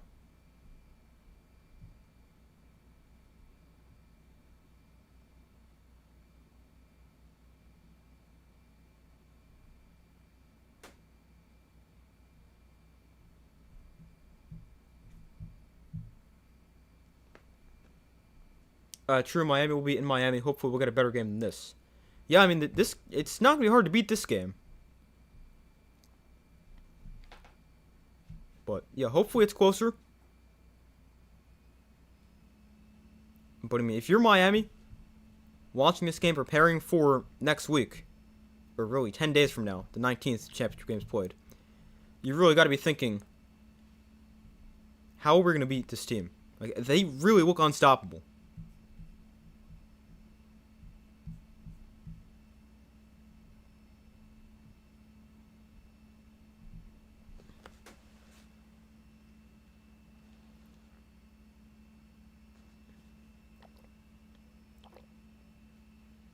No, I'm not avoiding your chats because I'm scared. I just don't need to read every single one out loud.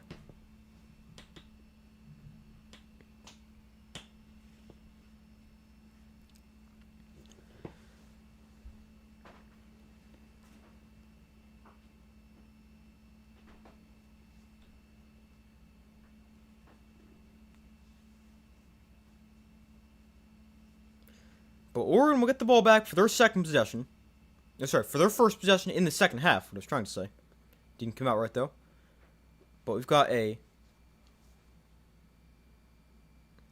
We'll see if they can make this any closer.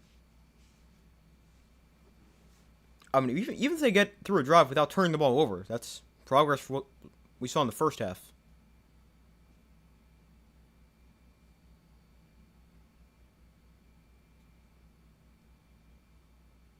So here is touchback, and it will come out at the 25. Just talking between plays like commentators. I tried to. I would say trying to sit here in silence, but it's also tough to have something to say nonstop. Charlie Becker got rolled up on in one of the previous plays. That is definitely not good. He's been a huge part of the offense in the second half of the season. Just came out of the medical tent over on the sideline. So hopefully he's okay.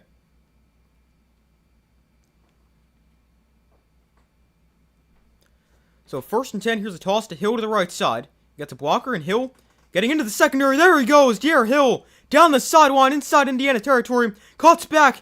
Gets a block inside the 10. And he's taken down at the 5-yard line. Maybe that can jumpstart the Oregon offense. De'Aaron Hill with a huge run. And Oregon with the 1st and goal at the 5. Man, what a run for De'Aaron Hill. 71 yards. And it's 1st and goal.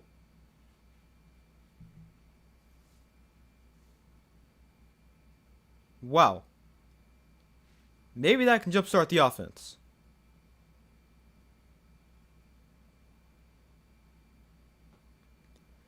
We've now got the ball at the 4-yard line for Oregon. Moore in the pistol. Hill is the back. And play action. Moore throws. End zone incomplete. Looking for Benson, and flag comes in. Benson matched up with D'Angelo Pons. Best corner against best receiver. And gets the flag.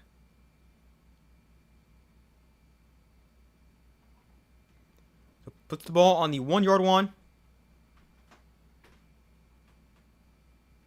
Sorry, the 2-yard line, because the foul occurred in the end zone.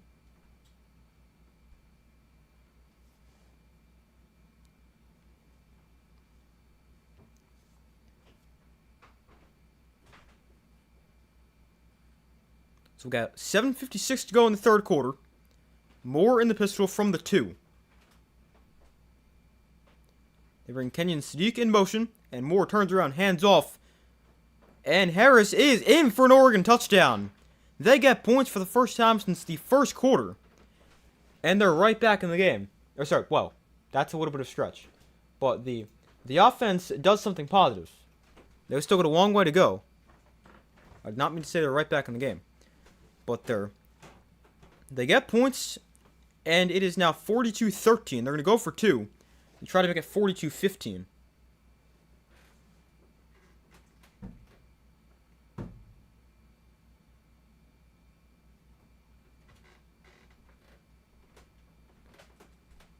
Oregon has not converted a 2-point attempt this season. They're 0 for 3. And Moore throws end zone. Is that caught? Wow, what a catch by Johnson. So make him now 1 for 4 on 2-point attempts.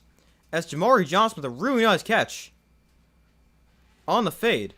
And it's now 42-15.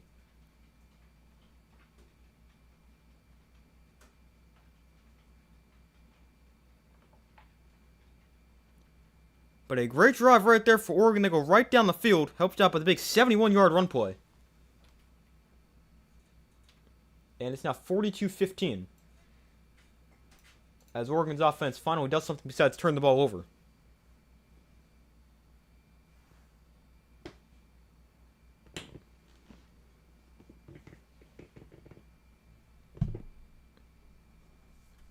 Oregon needed that. Yeah, they really did.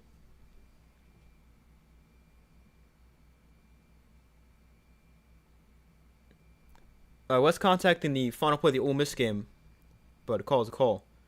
Yeah, I mean, I didn't really see a really good replay. I don't even know if they showed a replay of this one, but there was definitely contact.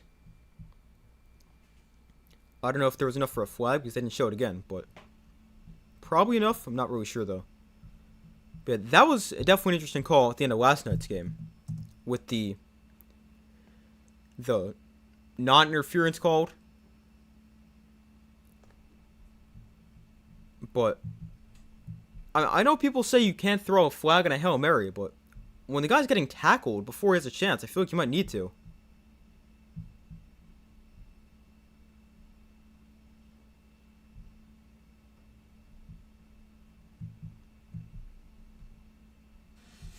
So, I mean, you definitely could have thrown a flag right there. They opted not to, which I get it. I don't love it, but I mean, you also don't want to then have that decide the game. Because then you're gonna get people mad both ways, regardless of what happens last night. Because you're either gonna have people say there should have been a flag, like you are seeing now, because they didn't throw the flag, or you're gonna say you can't throw a flag on a Hail Mary attempt because there's always gonna be a lot of contact, and then you pretty much just decide the game to put the ball down at the 2-yard line because the foul obviously occurs in the end zone. So I mean, there's really no way to really please both sides.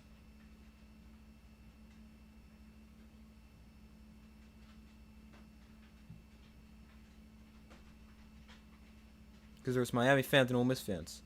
Well, yeah, exactly. Plus, I mean, just everybody's going to have an opinion on that. If you can throw a flag on an end-of-game Hail Mary throw like that or not.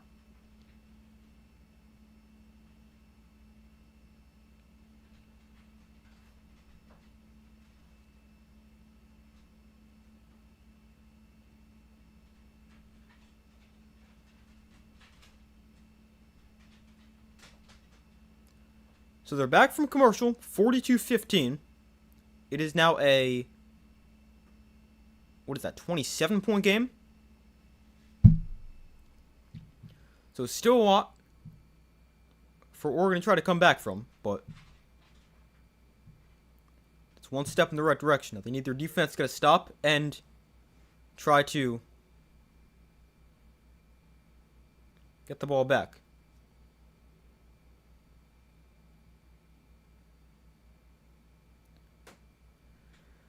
So the kick is away.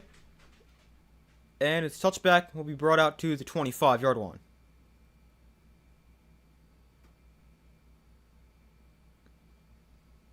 No, I'm not describing the ads.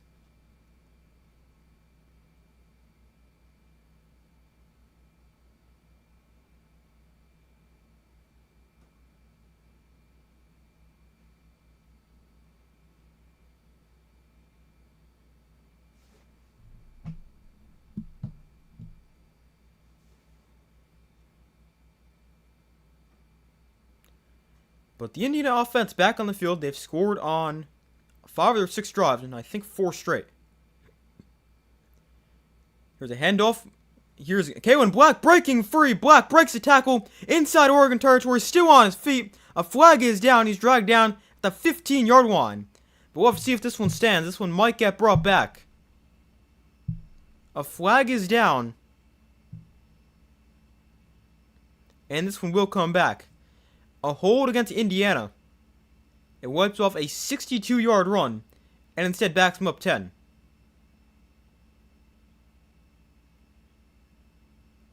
We've also got an injured Oregon defender down the play. Let's hopefully he's okay.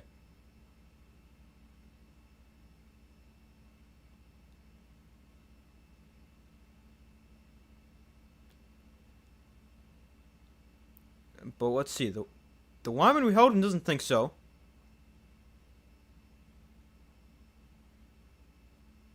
I mean, kind of a hold, but I don't love it.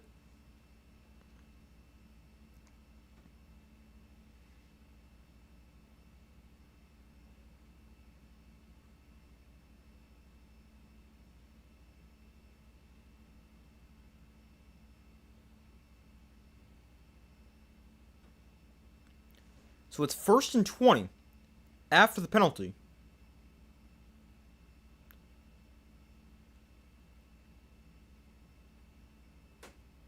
Oh, what's happening here now? Oh, they gotta fix the clock. Back to 7:36. And they Why are you giving me a play-by-play of me?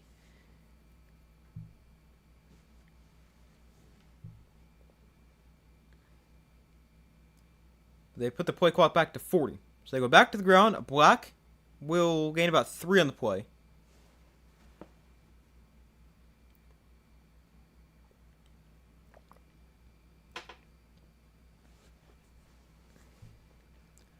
So it brings up 2nd and 17 with about 7 minutes to go in the 3rd quarter.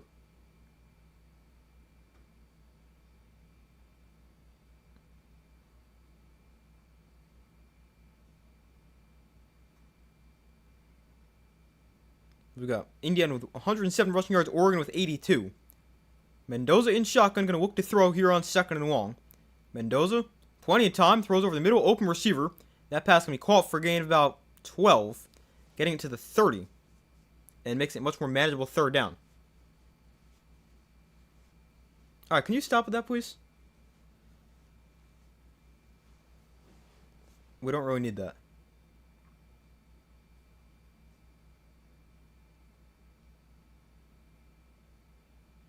So it's 3rd and 4 here for Indiana.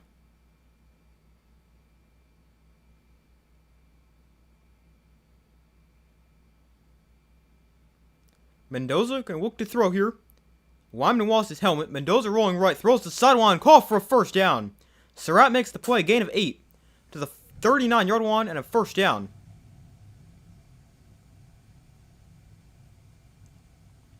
Another nice throw and catch from Mendoza to Surratt. And Pat Coogan lost his helmet right there. So he'll have to come out for a play. But Fernando Mendoza, in the 2 playoff games, he has 3 combined incompletions and 7 touchdown passes. That is crazy. He's 15 for 16 today with 4 touchdowns. And last week, that means he had 2 incompletions last week. And I know he had 3 touchdowns. Wow. That's pretty good. Well, here's a handoff up the middle for getting about 3. And it brings up 2nd and about 7.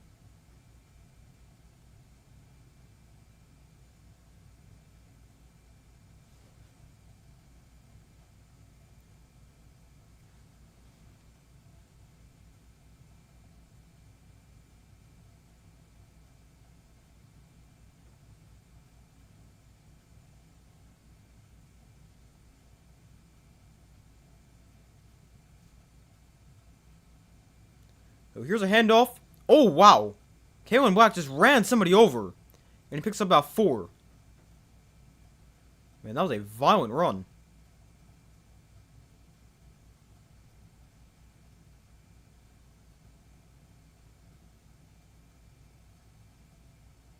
Am I doing this in the bedroom? No, actually, I stream and record in the basement.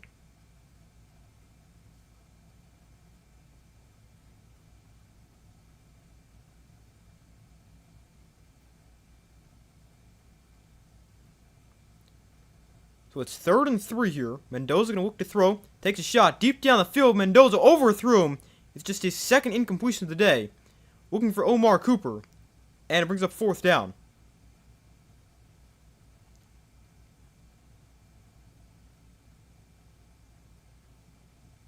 So it brings up 4th and 3. But the offense still out there for Indiana. Although now they're going to come off.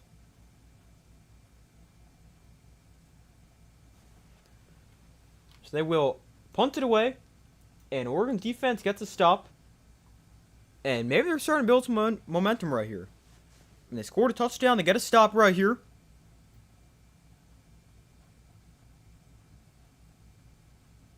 I mean, if they score a touchdown, it's still a 20-point game, but it's pretty interesting. Although, they're going to be starting deep inside their own territory. As Charlie Becker back on the field after he tweaked his ankle before, but he downs it inside the 5-yard line. And a great punt.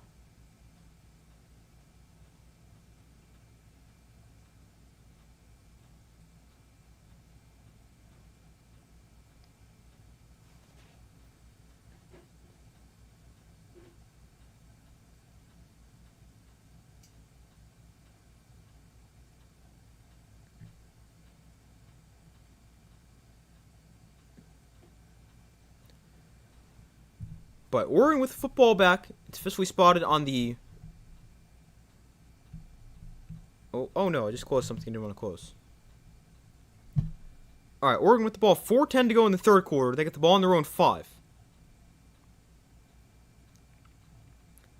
I mean, it seems very unlikely, but it's not totally out of the question for Oregon. You're down by, what, 27 we said? Yeah, you're down by 27, which is 4 scores. Whether you want to go for 2 or not. So, I mean, if you can score quick again, they scored pretty quickly on their last drive. I think they went 4 plays.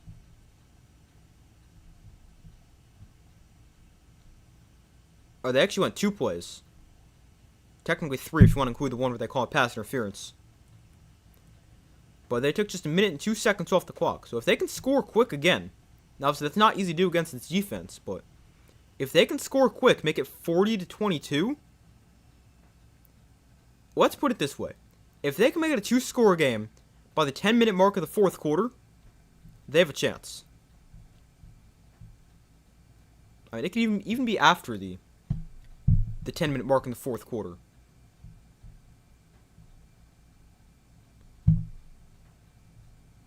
So in Oregon, it sounds crazy, but I don't think they're totally out of it just yet.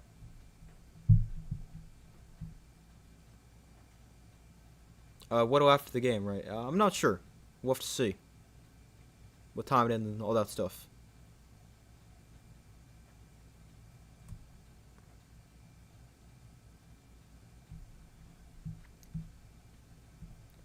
But we still wait for them to come back from commercial. We've got a little over 4 minutes to go in the 3rd quarter.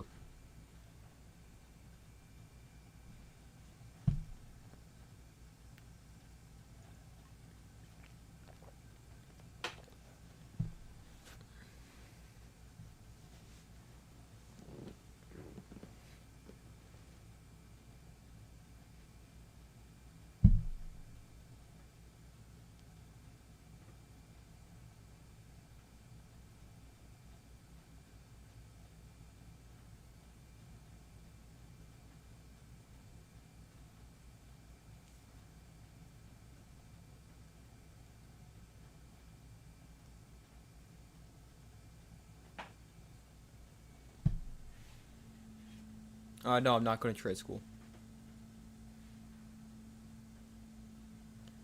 So here is a handoff up the middle for, I forgot his name. Oh, Jay Harris. And he picks up about 3. And Oregon Weinman still down on the field. He got rolled up on. So hopefully he's okay.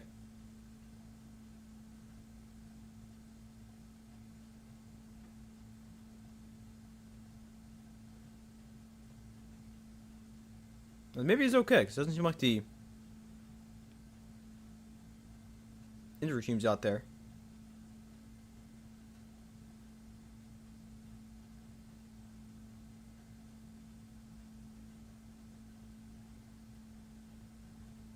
So it seems like he's okay. Just a little swelled up after that play. But 2nd and 7. Moore in shotgun. Harris behind him. And here's Harris again. Sorry, this is actually Hill. To the left side.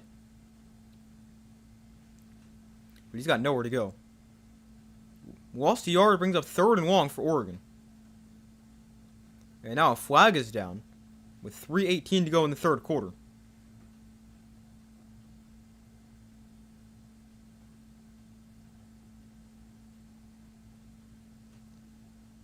Oh, we got a face mask against the offense after the play.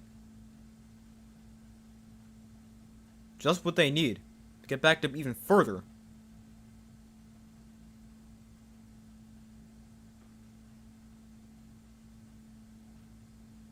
So they call it against, I think that's the right tackle right there. Grabbing the face mask of an Indiana defensive lineman when they're both on the ground.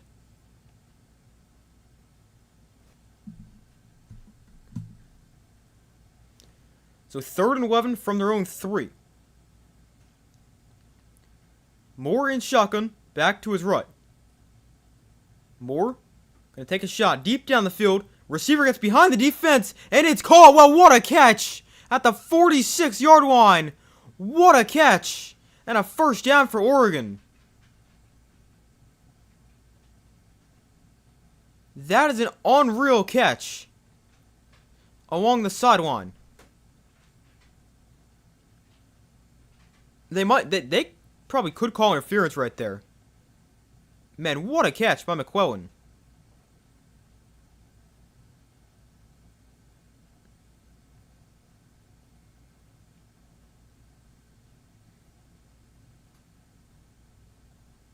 That is an extremely impressive catch. And we have an Indiana defensive lineman back at the previous line of scrimmage, actually in the end zone. So after the line of scrimmage in the backfield of that last play. So hopefully he's okay. But we got 2:48 to go, and that was a huge conversion right there for Oregon. They gained like 40 yards on 3rd and long. They gained 43 yards from their own 4 to the 47. And they probably should have gotten a pass interference flag for that. So even if they didn't catch it, they still should have had the 1st down. Although, obviously they didn't throw a flag right there.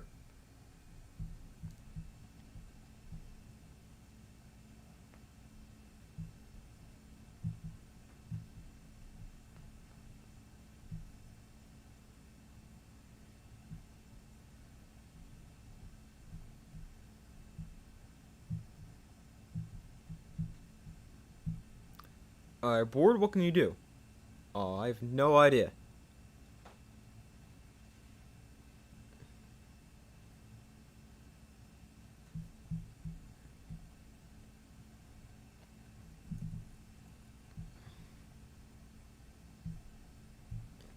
But we still wait for them to come back from commercial.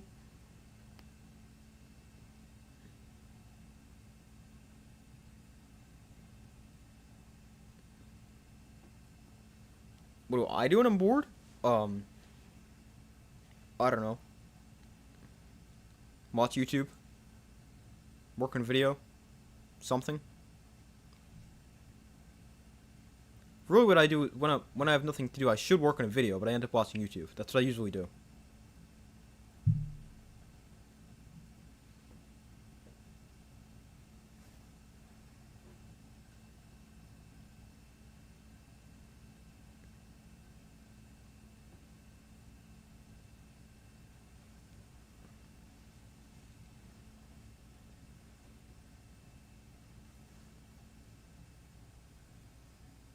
What channels? Really, a ton of them. I'll just start scrolling shorts. So, a million different channels.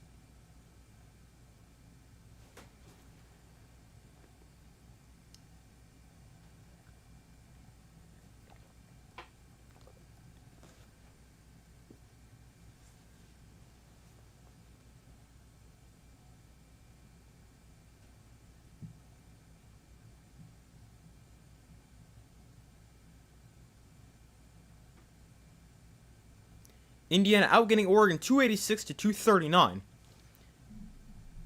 But Oregon moving the football a little bit here in the second half.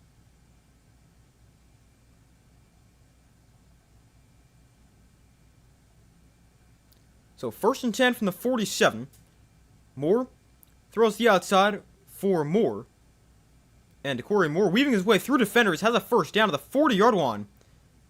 A nice 13-yard catch and run. And a first down for Oregon.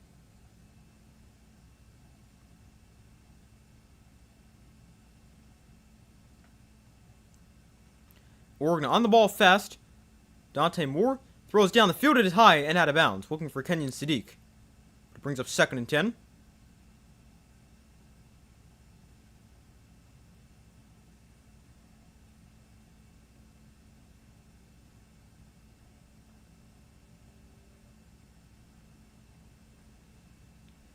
So it brings up 2nd and 10, 2:07 to go in the third quarter.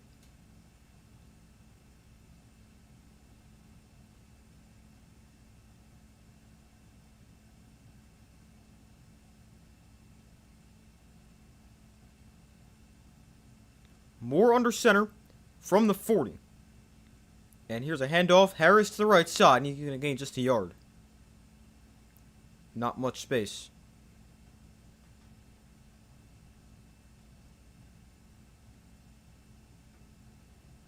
And part of the eye on his helmet, the sticker of the IU is starting to peel off.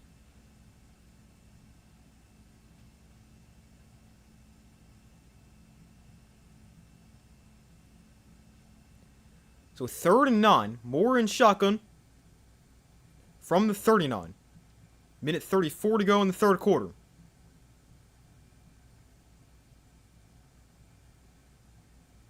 Indiana shows blitz, and they'll bring it, but they can hand it off.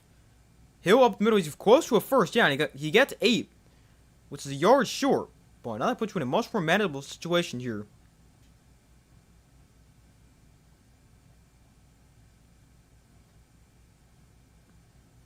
It's now 4th and 1.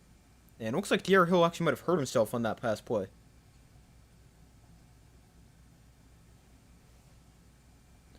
So 4th and 1. Oregon was not great on 4th down last week. They're 18 for 30 on the season. So 4th and short. Moore under center. Harris is the back. They need a full yard. They're going to toss it to the left side. Harris, not even close. Didn't even get back to the line of scrimmage. Indiana's defense gets a stop, and they got it back with 37 seconds left in the third quarter. Still up 42-15. I do not like that play call. I don't even like running the football in that situation. You got to throw it. I know it's 4th and 1, but you're running against one of the best run defenses in the country. I do not like that call.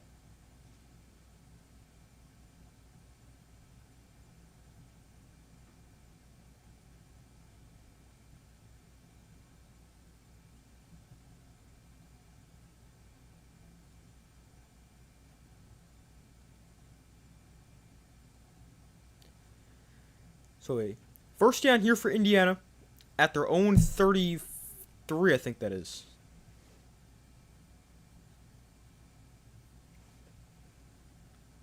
It's actually thrown 32. Starter is still in the game. Mendoza hands off to Hemby up the middle for a gain of about 3. If anything, do a quarterback push on 4th and 1. Yeah, exactly. I mean, short yardage tosses never work, so I don't know why teams always try it.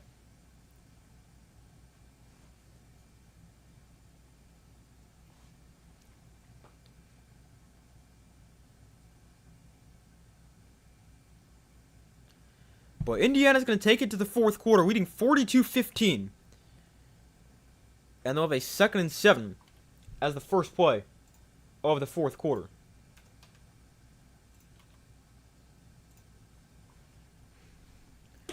But going back to the fourth down call real quick, I know a lot of people would want to run the ball because it's 4th and 1, and people always get mad when you don't run the ball on 4th and short. But I don't know. I just think it's better to throw at the ball in that specific situation, especially knowing the defensive front you're playing against. A team was really good at stopping the run and really good in short yardage situations.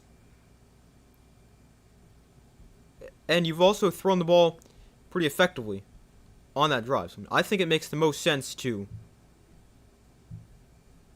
throw it right there.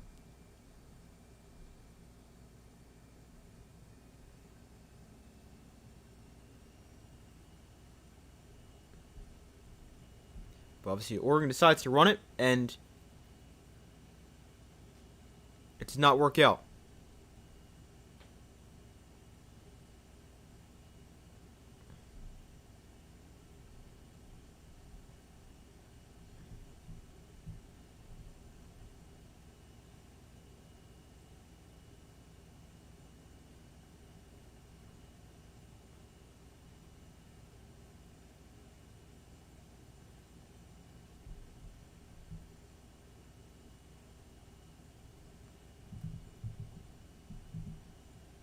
Alright, good night, bro. Have a good rest of your day. Or, I guess, technically night.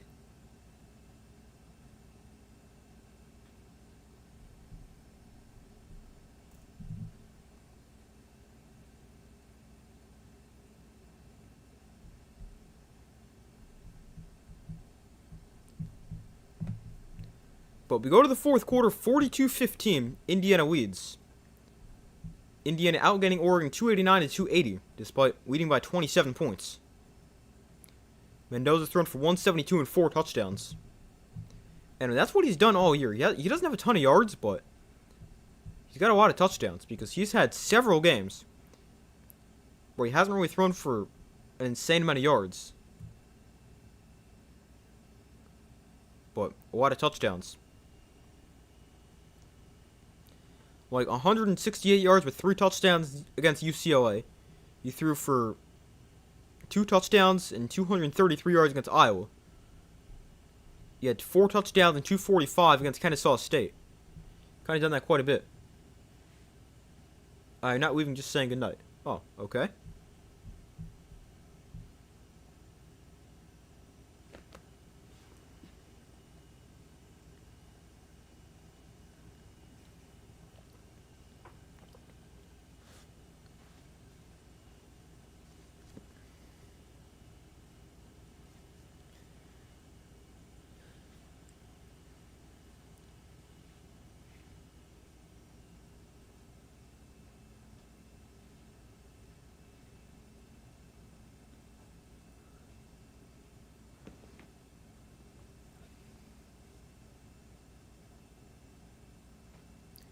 So here's a throw to the outside to start the fourth quarter. A gain of 2 for Omar Cooper.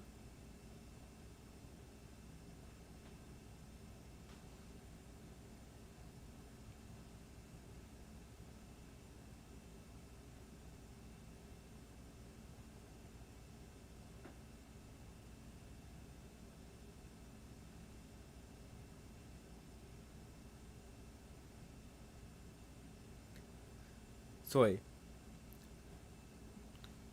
What is this, 3rd down? I think 3rd down. Yeah, it's 3rd and about 4 here for Indiana. Mendoza, rolling right. Gonna let one go deep down the field. His receiver is on the ground, and it's incomplete. Omar Cooper was the target. Indiana's looking around for a flag, but there is no flag, and it's 4th down.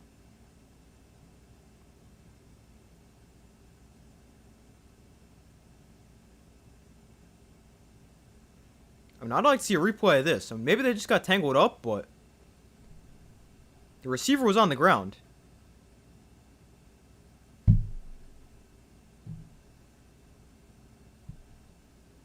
Yeah, I think they just get tangled up.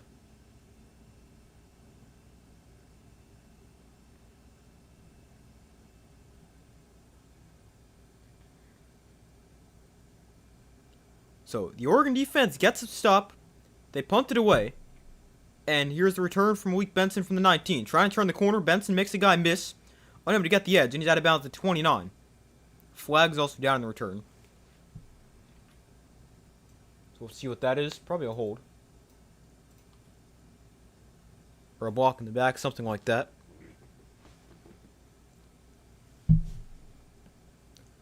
Yeah, we got a hold against Oregon on the return.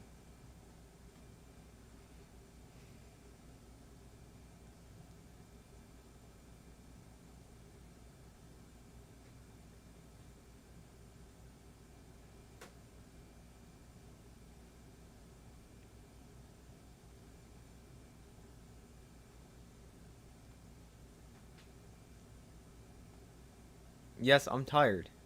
I'm going to go to bed as soon as I'm done streaming, so I'm tired.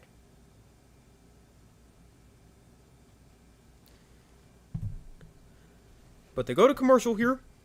After the change of possession, Oregon has it 14 minutes to go, still down by 27. And I think they really needed points on that last drive.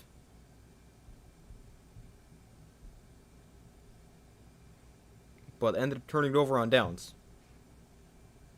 Because if they got points in that last drive, they forced a 3-and-out right here. So let's say they scored a touchdown. Let's say they even didn't get the 2-point conversion.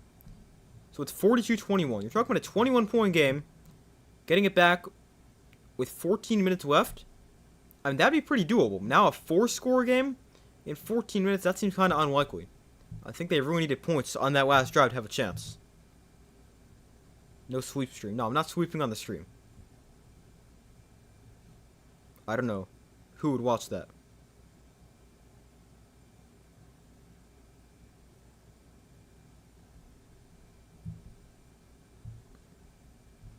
I mean, if you would watch that, that's great, but I'm not going to do a sweep stream.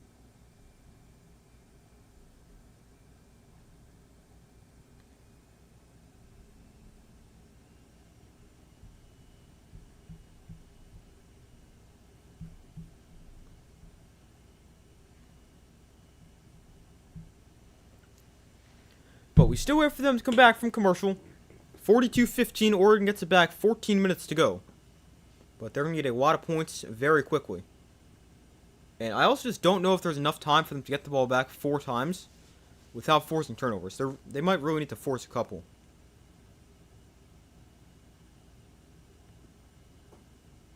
Which, I mean, Indiana does a great job protecting the football. I put up the stats before. Got the best turnover margin in the country.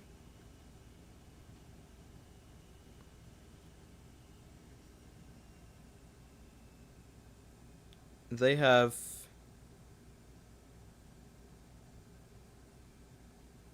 lost 8 turnovers on the season. That is probably best in the country. I mean, 8 turnovers is insanely impressive. Think Indiana put on cruise control? Yeah, probably. Okay, there's actually teams who turned it over less than Indiana. UConn turned it over 2 times in the entire season. Temple 4, and Indiana, Auburn tied for third with 8. Then Texas, Minnesota both turned it over 9 times. And Notre Dame, Penn State tied at 10. And then a bunch of teams: Illinois, Army, Ohio State, Northern Illinois, Nebraska, Rutgers, and Rice all tied with 11 for 9th place, or 9th best in the country. Here's a throw to the outside for Kenyon Sadiq, and the drive for Oregon starts with a maybe a loss of a yard, but not much space. Maybe got back to the 1.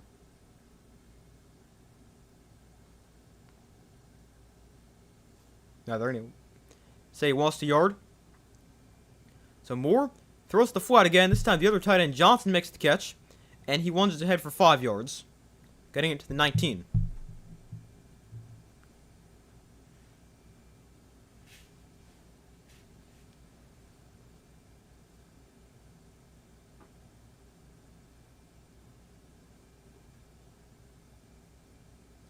So an empty backfield for Dante Moore. Got a corner blitz. Doesn't see it. Gets rid of it. Throws behind. He almost threw a pick.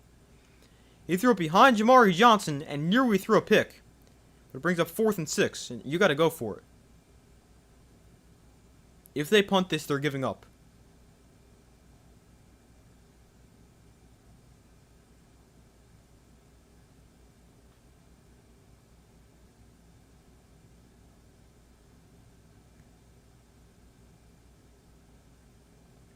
So it's 4th and 6. They're going to punt. You've got to fake this. There's no way you can kick this back to Indiana right now. I would not be shocked if they fake this right here. Play clock is at 0. And a flag comes in.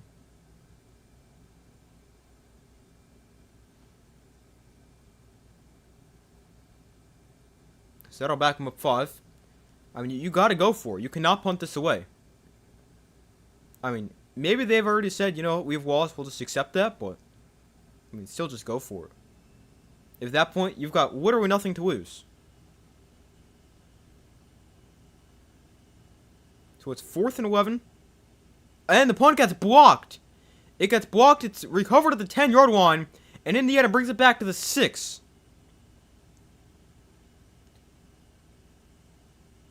So now special teams makes the play for Indiana. The offense has made plays. The defense made plays. Now special teams gives them great starting field position. And they get it inside the 10 with 1st and goal. Looking to extend the lead and go up by 34.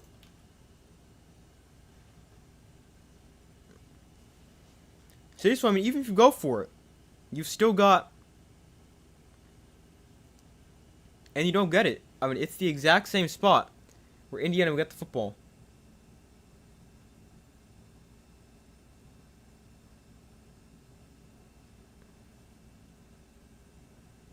But I really hate that decision from Dan Lanning to punt it away.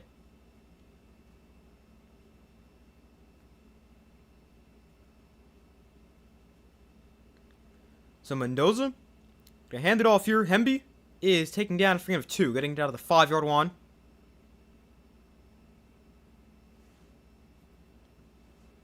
Brings up 2nd and goal.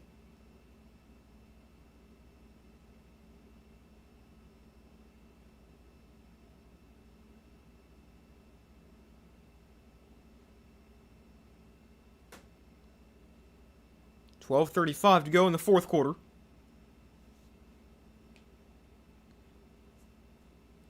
So Mendoza in shotgun. Hemby to his left. From the 5. Mendoza keeps it in the option. Really don't know why you're running your quarterback up by 27 points in the 4th quarter. But Mendoza keeps it. A gain of 2. Down to the 3-yard line.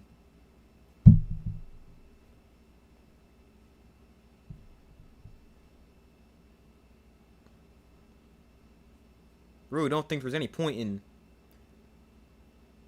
running him right there.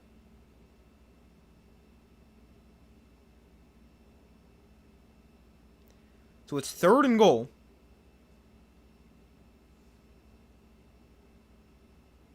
Curtis Ignati's going to call a timeout with 1 second on the play clock.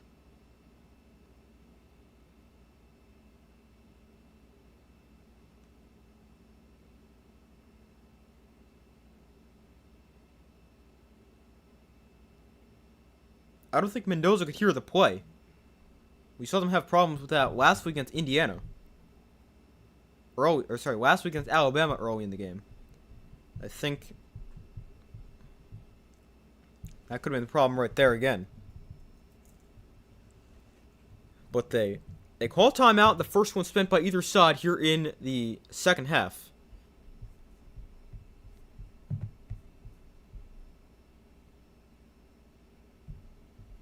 And it comes with 11:41 to go in the 4th quarter. For a 3rd and goal for Indiana. Got the ball on the Oregon 3-yard line.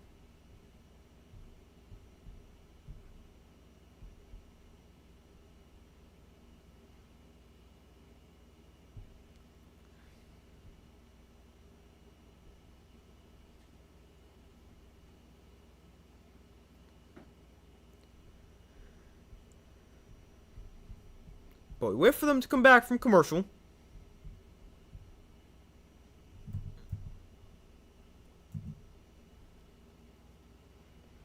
Miami's going to have it rough against Indiana. Yeah, really. I mean, I just don't know what they can do. Because I think Indiana's going to be able to score. We saw Ole Miss able to score. Indiana's got a better offense.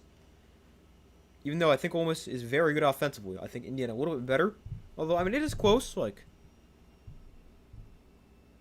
Mendoza might physically be the better quarterback, but Chambliss might just be insane. I don't know. But I think both have great offenses. And, I mean, Ole Miss, they would have put up... What did they score? 27 yesterday? Yeah, 27. 31-27 was the final. So if they can score 27, I think Indiana can put about 30. I just don't know if you can do that against Indiana defense, especially if you have an offense like Miami, which is not bad, but is not an elite offense. Let's see. The most points Indiana's given up in a game is 24, which they allowed against Penn State. That's the only game they've allowed more than 20 points this season. That's pretty impressive.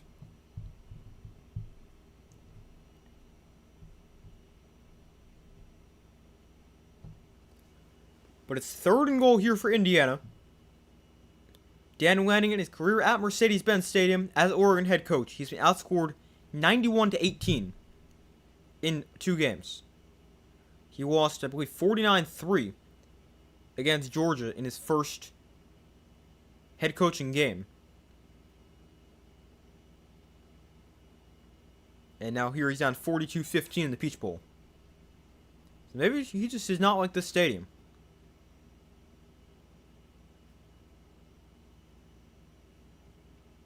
Again, being outscored, what did it say, 86-3 or 80-something-3? Or, sorry, to 18 is not very good in 2 games. Mendoza throws back of the end zone, another touchdown, his 5th of the game. He finds Surratt for his 2nd, and Indiana about to go up 49-15. Surratt with a 3-yard touchdown, it's his 2nd of the game. And Indiana going to go up 49-15. I'll just change to 49 now. Watch me do that, and they missed the extra point. That's exactly what happened with when I was streaming Ravens and Steelers last week. The stream lagged for a second that I was watching on, but the extra point is good. But the stream lagged, so I didn't miss the extra point, so I had to reload it. And in the process, they kicked the extra point, but I said, you know what, it's Chris Boswell. He's one of the best kickers in the NFL. I bet he makes it. And he missed it.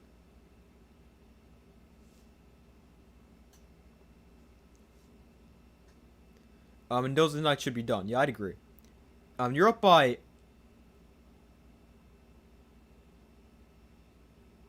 What is it, 34 now? It definitely should be done. Well, Fernando Mendoza's not. Because they'll just put his brother in.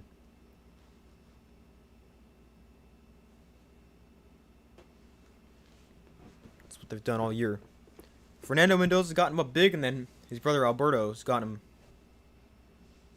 with the final 5 or so minutes. Or in this case, final 11:36.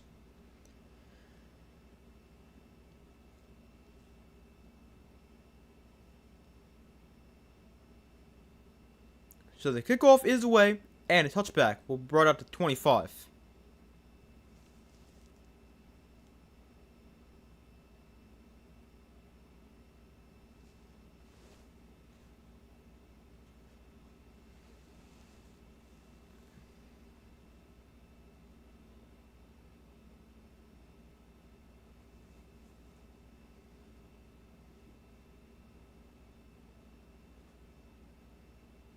So we got 11:36 to go in the 4th quarter, 49-15.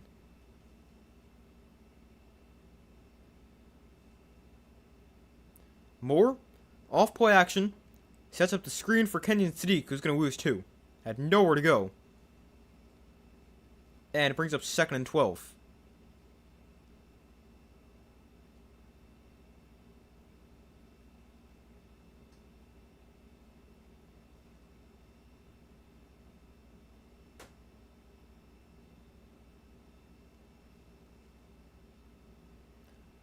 So Moore gonna look to throw. Throws outside, caught by, I'm not sure who that is. Maybe that's DeCorian Moore?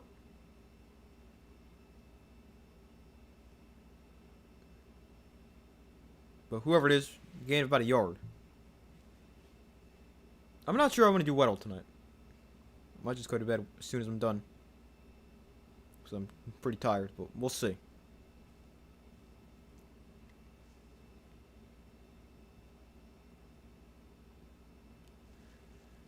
So it's 3rd and 12. Here for Oregon. 10.5 minutes to go in the fourth quarter. 49-15. Moore, pressured, throws outside. It's caught for a first down. And he's thrown down after getting 14.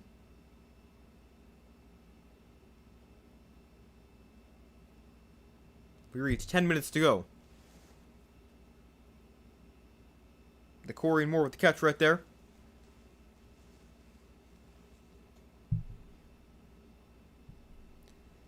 Dante Moore looks to throw. Throws up the seam. It's tipped and incomplete. Trying to get it to Kenyon Sadiq. But it got knocked away. And it brings up 2nd and 10.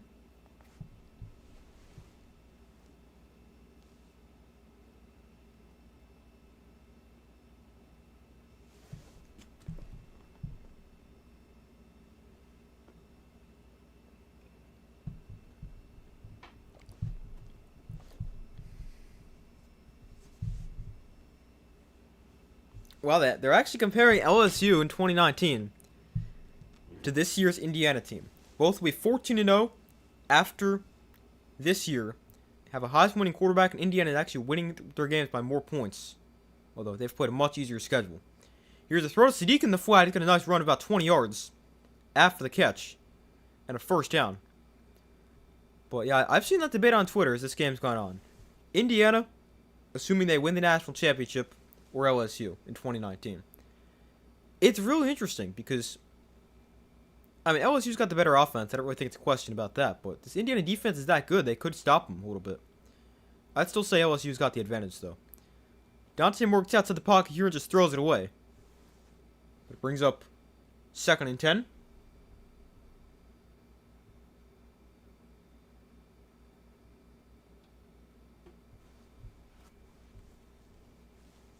Yeah, what is Kurt Signetti so upset about? He's up 49-15 with 9:22 to go.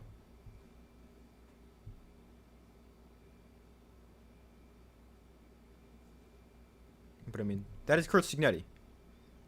The guy just is never happy about what his team does. Like, I'm pretty sure he'll win a national championship, and he'll still find something to be mad about. Moore over the middle, finds Sadiq for a gain of 5, getting to the Indiana 39-yard line.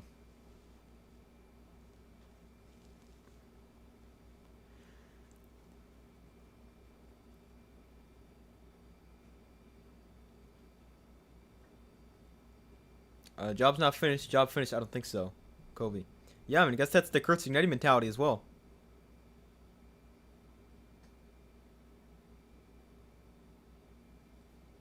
But I mean, that's a good way to look at it. I mean, steps to success, but don't take your eye off what you're actually playing for.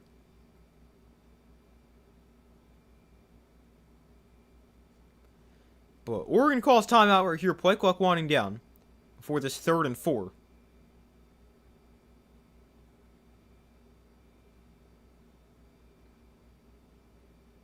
And they're going to go to another commercial right here. 8:35 to go in the fourth quarter. Indiana leads 49-15. They'll move on and play Miami in the national championship game 10 days from today, January 19th.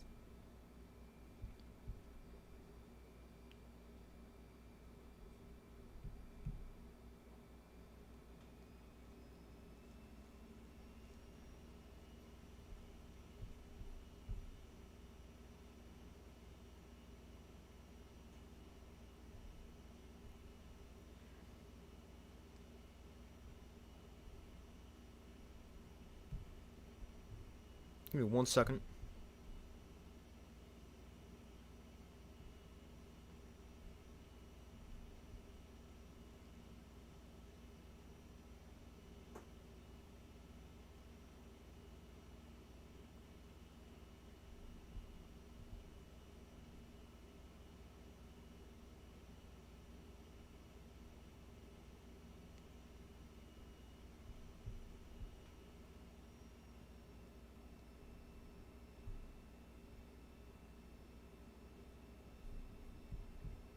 But we still wait for them to come back from commercial. We got 8:35 to go in the fourth quarter. Oregon has a 2nd and 10 on their own, the Indiana 41-yard line.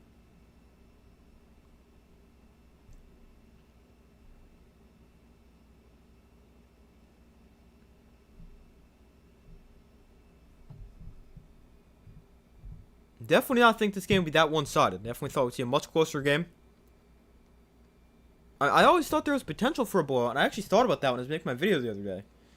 But I said, you know what? There can't be a blowout here. I mean, Oregon's too good, but I guess I was wrong. 2 years in a row, Oregon lost to a team in the Big Ten, or lost the playoffs against a Big Ten team. Yeah. Last year they got destroyed by Ohio State. This year they're getting destroyed by Indiana. But at least they made it one round further. I just saw this tweet that said, Oregon, second round playoff embarrassment, quarterfinal playoff embarrassment. That means next year they'll get embarrassed in the national championship game, and then maybe they'll win a national championship after that. Moore goes deep downfield, and it's incomplete. Looking for the other Moore on the offense, the Corian Moore. It brings up 4th and 4. So that was 3rd down.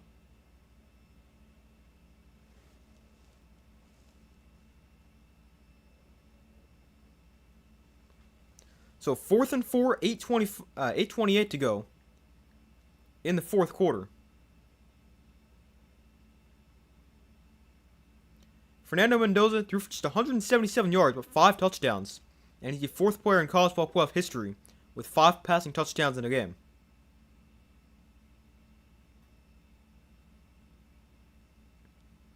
Moore, pressure to your escapes for now, rolling to his right, and on the run, Moore throws the sideline. It's off the hands of DeCorian Moore, and incomplete.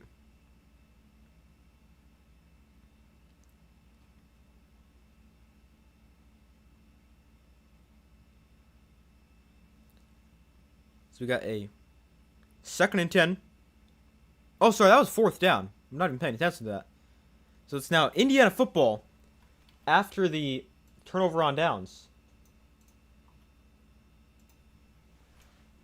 How'd I miss that?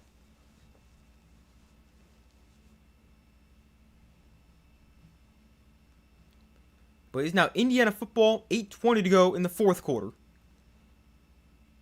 And why is Fernando Mendoza still in the game?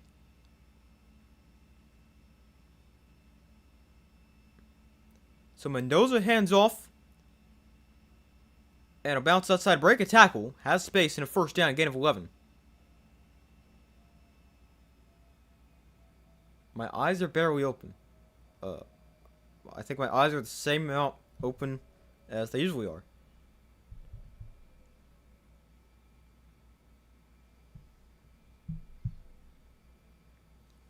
But, I mean, if you're Indiana, why do you still have Fernando Mendoza in this game? You're up by 34 with 7:45 to go. Why is he still in the game?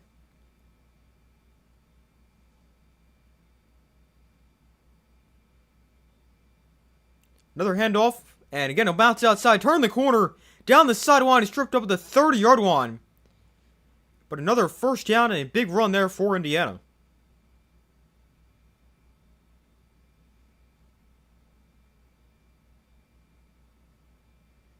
Now down to 7:15 to go in the 4th quarter.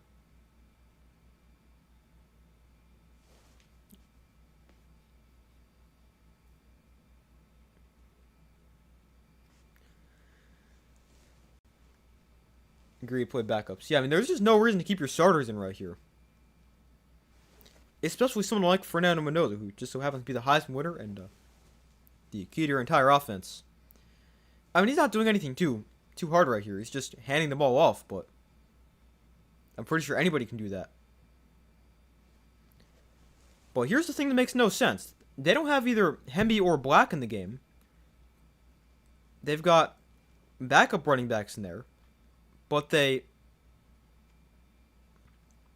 still got Mendoza in there. They've got the starting receivers in there. Like, it makes no sense.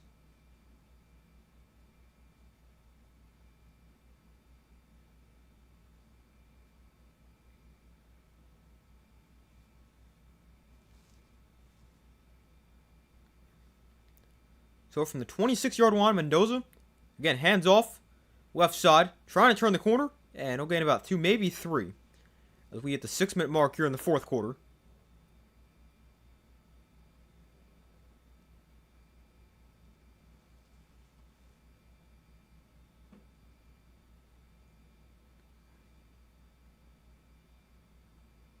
Now they bring Kalen Black back in the game at running back. But Kobe Martin, 4 carries, 42 yards in this drive for Indiana. So Mendoza in shotgun, back to his right.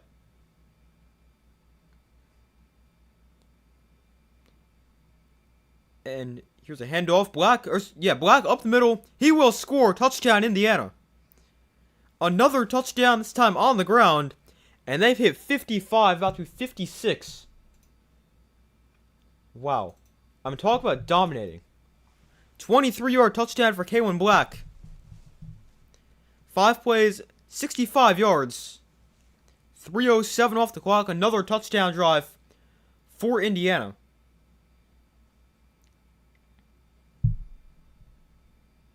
All on the ground on that drive. And they're about to be up by 41 points after the extra point.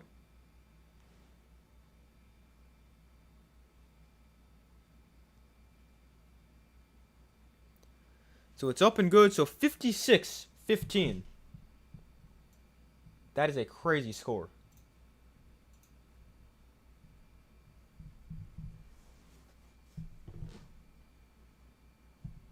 Why pull your starters when you're not getting touched? I mean, that's definitely a point. I mean, I still will just put in backups just in case something happens. Like, especially with receivers, we still have the guys blocking and stuff. But, I mean, yeah, quarterback doesn't make a huge difference because you're just handing the ball off every time. I'm pretty sure Kurt Signetti can go out and do that. But, I mean, just they've done it in the past. God, I don't know why they wouldn't do it again here. But, I mean, yeah, if you're just handing the ball off, anyone can do that. So you could say it both ways. If anyone can do that, why not just let Fernando Mendoza do it? But if anyone can do it, just put the backups, and you can do it too. Indiana's now run for 186 in this game. They've thrown for 177. And they really only have like 350 total yards. They've scored 56 points.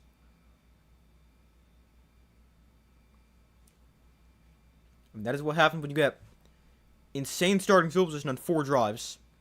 And you get 21 points, really 28 points, off 4 turnovers. And somebody really just went to go take a selfie with Fernando Mendoza's parents. How about that? I'm not sure I've ever seen that before.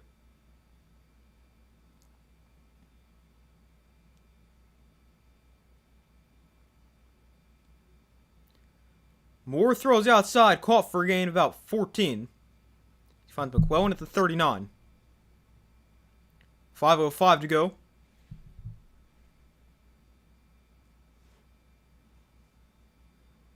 Yeah, I'm not sure I've ever seen that. Somebody going to take the picture with their parents who were watching in the stands. But it definitely looks like Alberto Mendoza is getting ready to go in for the next drive. Got his helmet on already. Well, I think he might have his helmet on the entire game. But it definitely looks like he's getting ready to go in for whenever Indiana gets the ball back.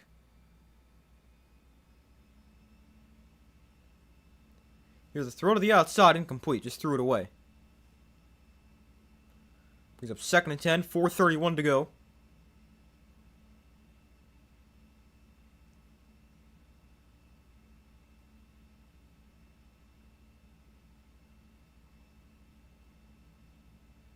Someone else pulled it up. Yeah, I just saw that.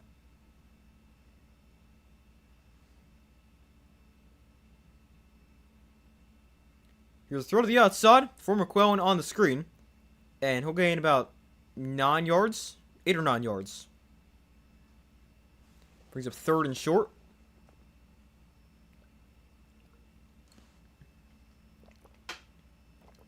Surprised Oregon hasn't put in backup to this point. Yeah, I mean, that is an interesting point. I mean, sometimes you don't see that happen Although sometimes you do see teams do that. But, I mean, it's their last game of the season. They know their season's over, so got the whole offseason ahead of him. But, I mean, you still don't want to see anyone get hurt. So I do understand the thinking. They'll go to the ground here. And, oh, I don't know. I think he got that. Let's see. Yeah, they're going to give him to him. Jay Harris, the most involved he's ever been in the offense with a first down run.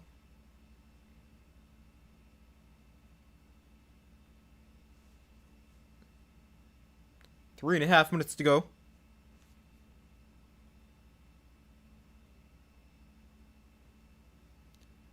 So Dante Moore in shotgun, back to his left, from their own 49.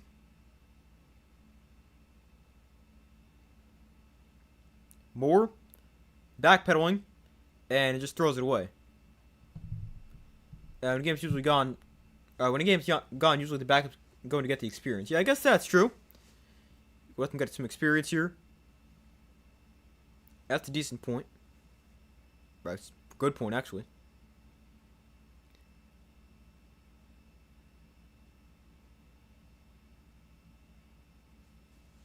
But, I mean, you've also got some of these guys were playing some of their last snaps, and maybe playing their last snaps they'll ever play if they don't have an NFL future. There's that aspect as well, knowing it's your final game of the year. Here's a swing past the outside for D'Air Hill. Gets a nice block on the outside and has a first down. Runs somebody over and gains 12.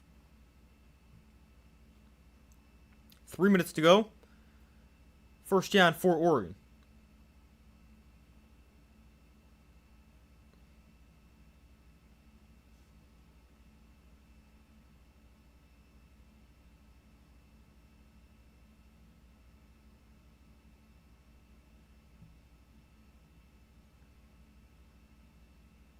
Yeah, that was a huge collision over on the sideline.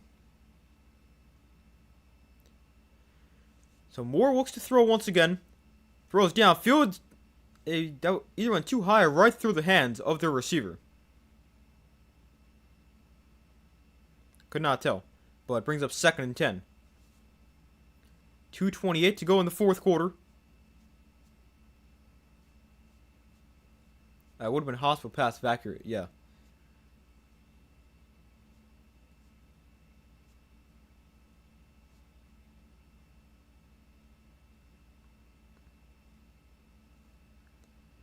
So 2nd and 10.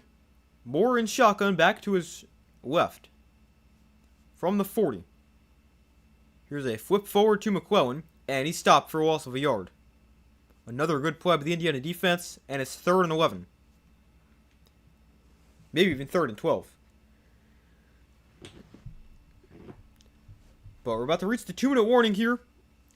In the fourth quarter, it's a 3rd down and long here for Oregon. 56-15.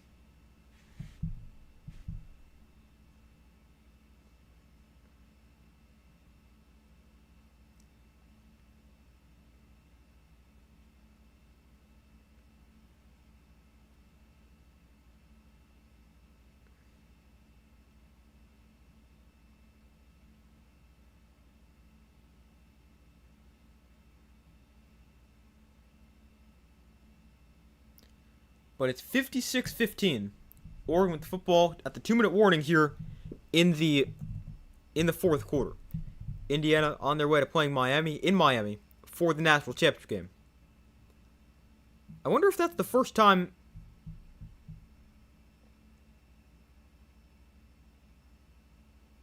that's happened. If a team's going to play for a national championship. Well, I mean, it's the first time we've really seen a national championship game.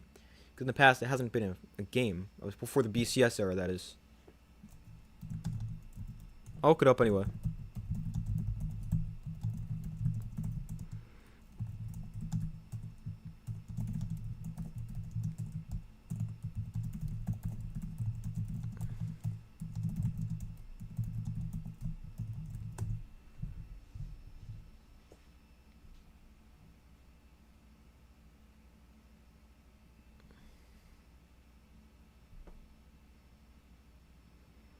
So Miami's going to become the first team in the national championship game era to play in their home stadium.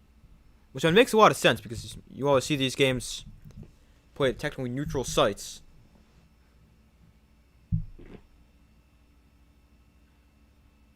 So, I mean, or not technically neutral sites, but also NFL stadiums. And I mean, obviously 90% of college teams play on campus. Miami's not one of them, so that's why they get it at home. Although, I mean, you still get the game like in the city. Like if it's like if USC or UCLA makes the national championship game, they technically won't play in the Coliseum or the Rose Bowl, but they'll play, and it could be in SoFi. But I mean, it's just not something you can see.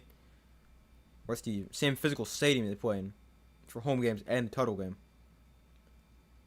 Indiana football trying to beat Indiana basketball score. Yeah, I mean, they're getting pretty close.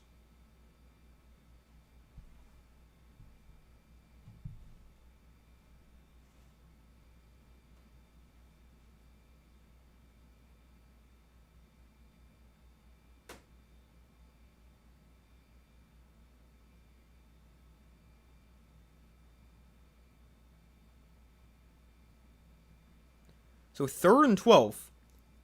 And is Oregon really calling timeouts? They're down by 41 points and just came out of a 2-minute warning. What can you possibly need to call a timeout for?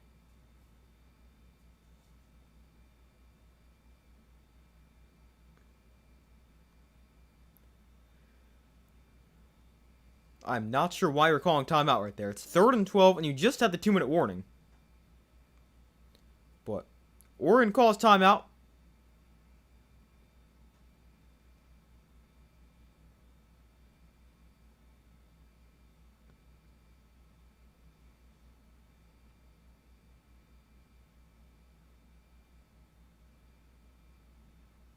Why stream the game? They get mad if you're just getting mad they're not giving up. It's a 41-point game with 2 minutes left.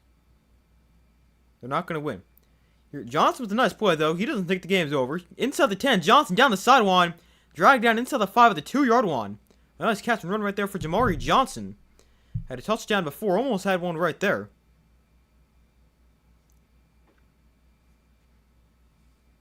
And Oregon trying to at least get in the end zone one more time.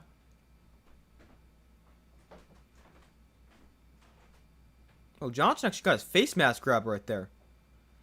I thought he got taken down a weird way. I thought it might have been a horse collar that wasn't called. But it was actually a face mask that they missed.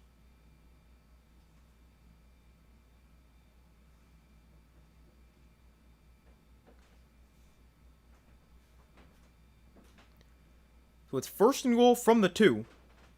Moore, hands off, Hill up the middle. He run into a wall at the line of scrimmage. No gain.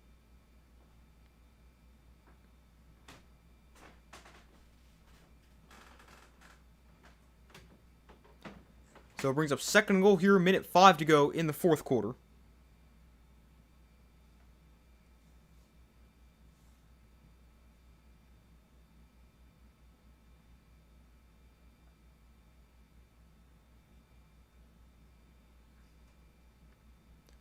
So 2nd and goal, 45 seconds left. Moore in shotgun. Harris to his left. Moore throws, end zone, it is incomplete, but a flag comes in. So it brings up, it'll be a 1st down here, because it'll be pass interference in the end zone, so it'll be an automatic 1st down. And it'll put the ball on the 2-yard line if it wasn't there already. So it'll be like a 2-yard penalty.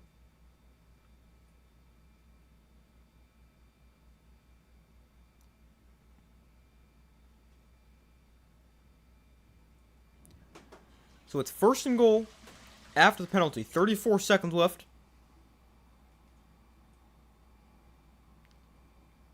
Three receivers to the left side. Moore bobbles the snap, picks it up, and throws it away.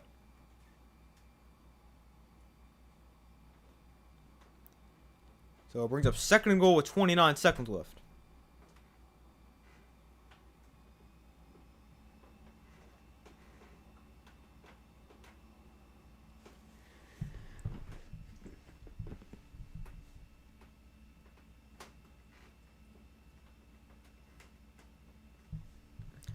So it brings up second and goal from the 1.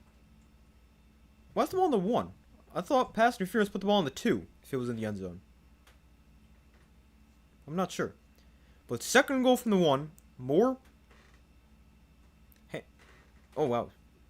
Play action. It is called for a touchdown. I thought he almost fumbled the handoff. I don't know if he was handing it off to him or faking it to him. It ends up being a play fake. They throw to the end zone for the touchdown.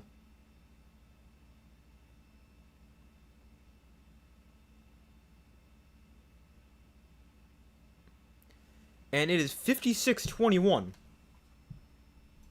Oregon with a... Oh. Dang it. Yeah, they only need 200 points to win this game. But Oregon with a touchdown to make it look a little bit closer. Although, I mean, it's still going to be a 30-something point game. It wound up a 34-point win, 56-21. Or sorry, 56-22. As they sent on the field goal team for the extra point. And it's right down the middle. So 56-22 with 22 seconds left in the fourth quarter. But a dominant all-around performance for Indiana.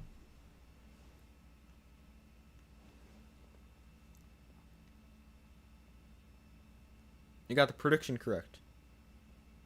Did I really? Interesting. You know, well, not anymore. Because I think I said 56-21 at halftime. That was my prediction at halftime for the rest of the game. But I mean, I don't know. I never really predict the scores correctly.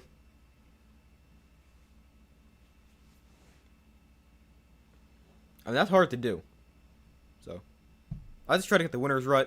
If I got the score right, that's great, but I don't really pay attention to that too much.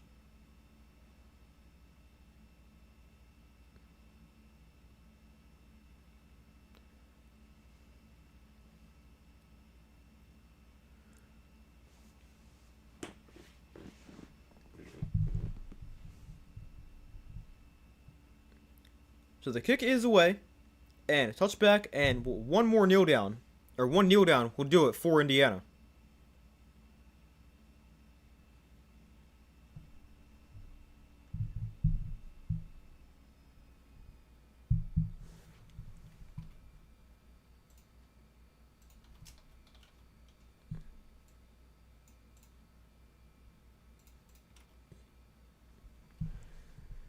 So kneel down, and that'll do it.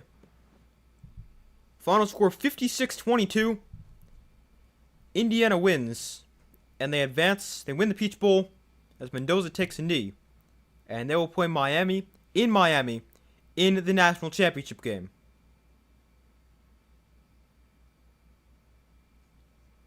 But man, what a performance for Indiana. I mean, I don't really think you could play this game much better.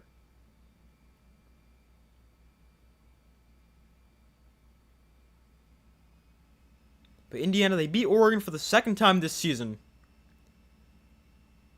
And they end up dominating. 56-22 is the final score. And they'll move on to play Miami in the national championship game.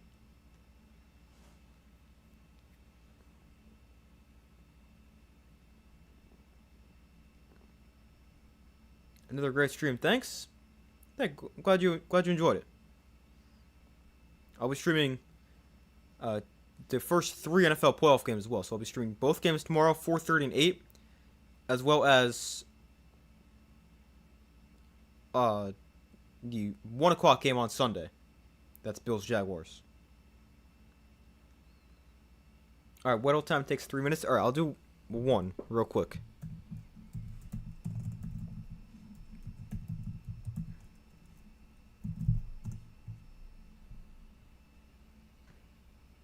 I'll try to be here. Okay, sounds good.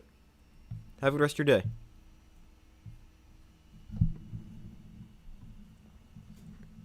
Alright, let's see. We'll do Weddle real quick. I'm not pulling it up on the screen because I have to rearrange too much stuff for that to happen. But let's see. We'll start off with normal.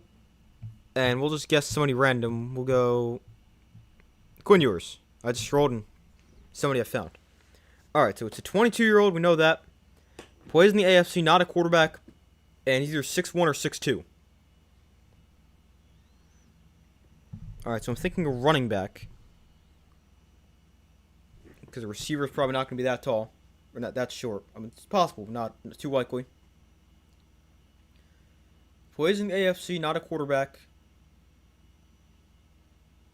Hampton, alright, let's try it.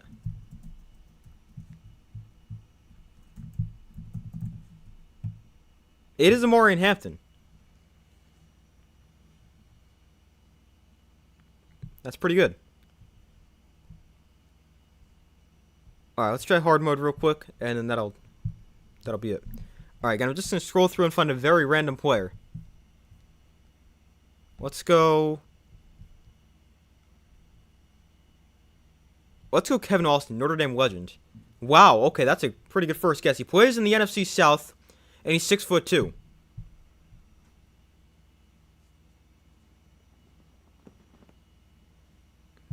he plays in the South, he's 6'2", but not an offensive player. So let's go AJ Terrell. Although I think he might be, is he 6'2"? That seems kind of tall for Terrell. Let's try him anyway. So it's a defensive player. Terrell is 6'1". And this player also 28 or 29 years old. And their number is somewhere between 24 and 81. Alright, let's try a Panther. Let's go.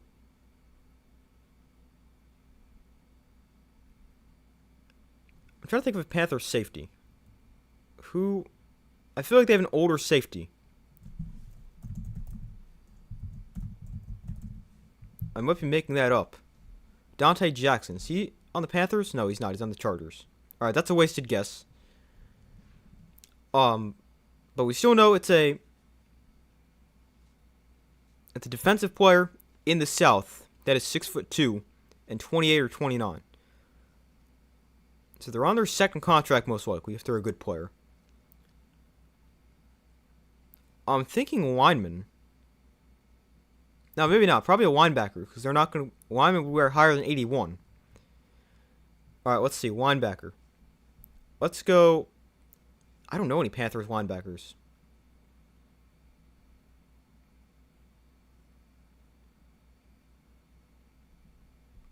I'm just going to guess Levante David, although I know he's too old.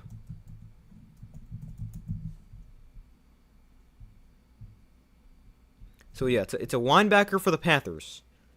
I mean, I don't know a single Panthers linebacker.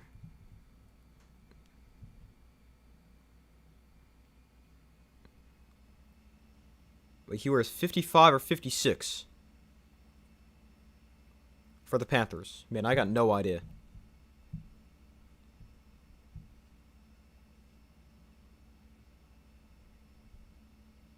I can name like 2 players in the Panthers defense.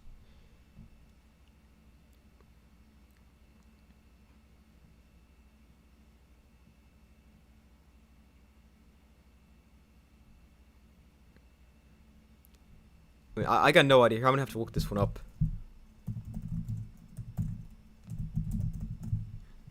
Let's see.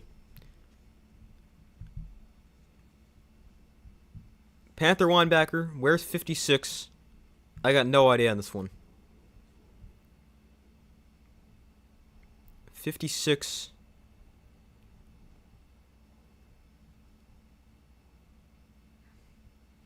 Christian Roseboom. I've heard of him.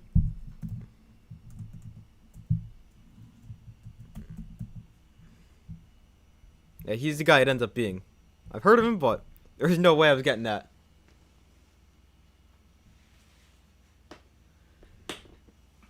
Yeah, usually I'm decent at wet Ozil though. Sometimes I can't get the hard ones, the hard mode ones, like that one.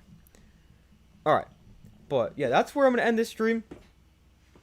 We got Indiana dominating Oregon, 56-22, and they move on to play Miami in the national championship game. I'll be live tomorrow at 4:30 and 8 for the NFL playoff games tomorrow, and I'll also be live Sunday at 1 for the playoff game. But yeah, thank you guys for watching. Be sure to Like the stream, subscribe, turn notifications. Hope you guys enjoyed it. Hope you guys have a great rest of your day or night. And I will see you guys in the next video.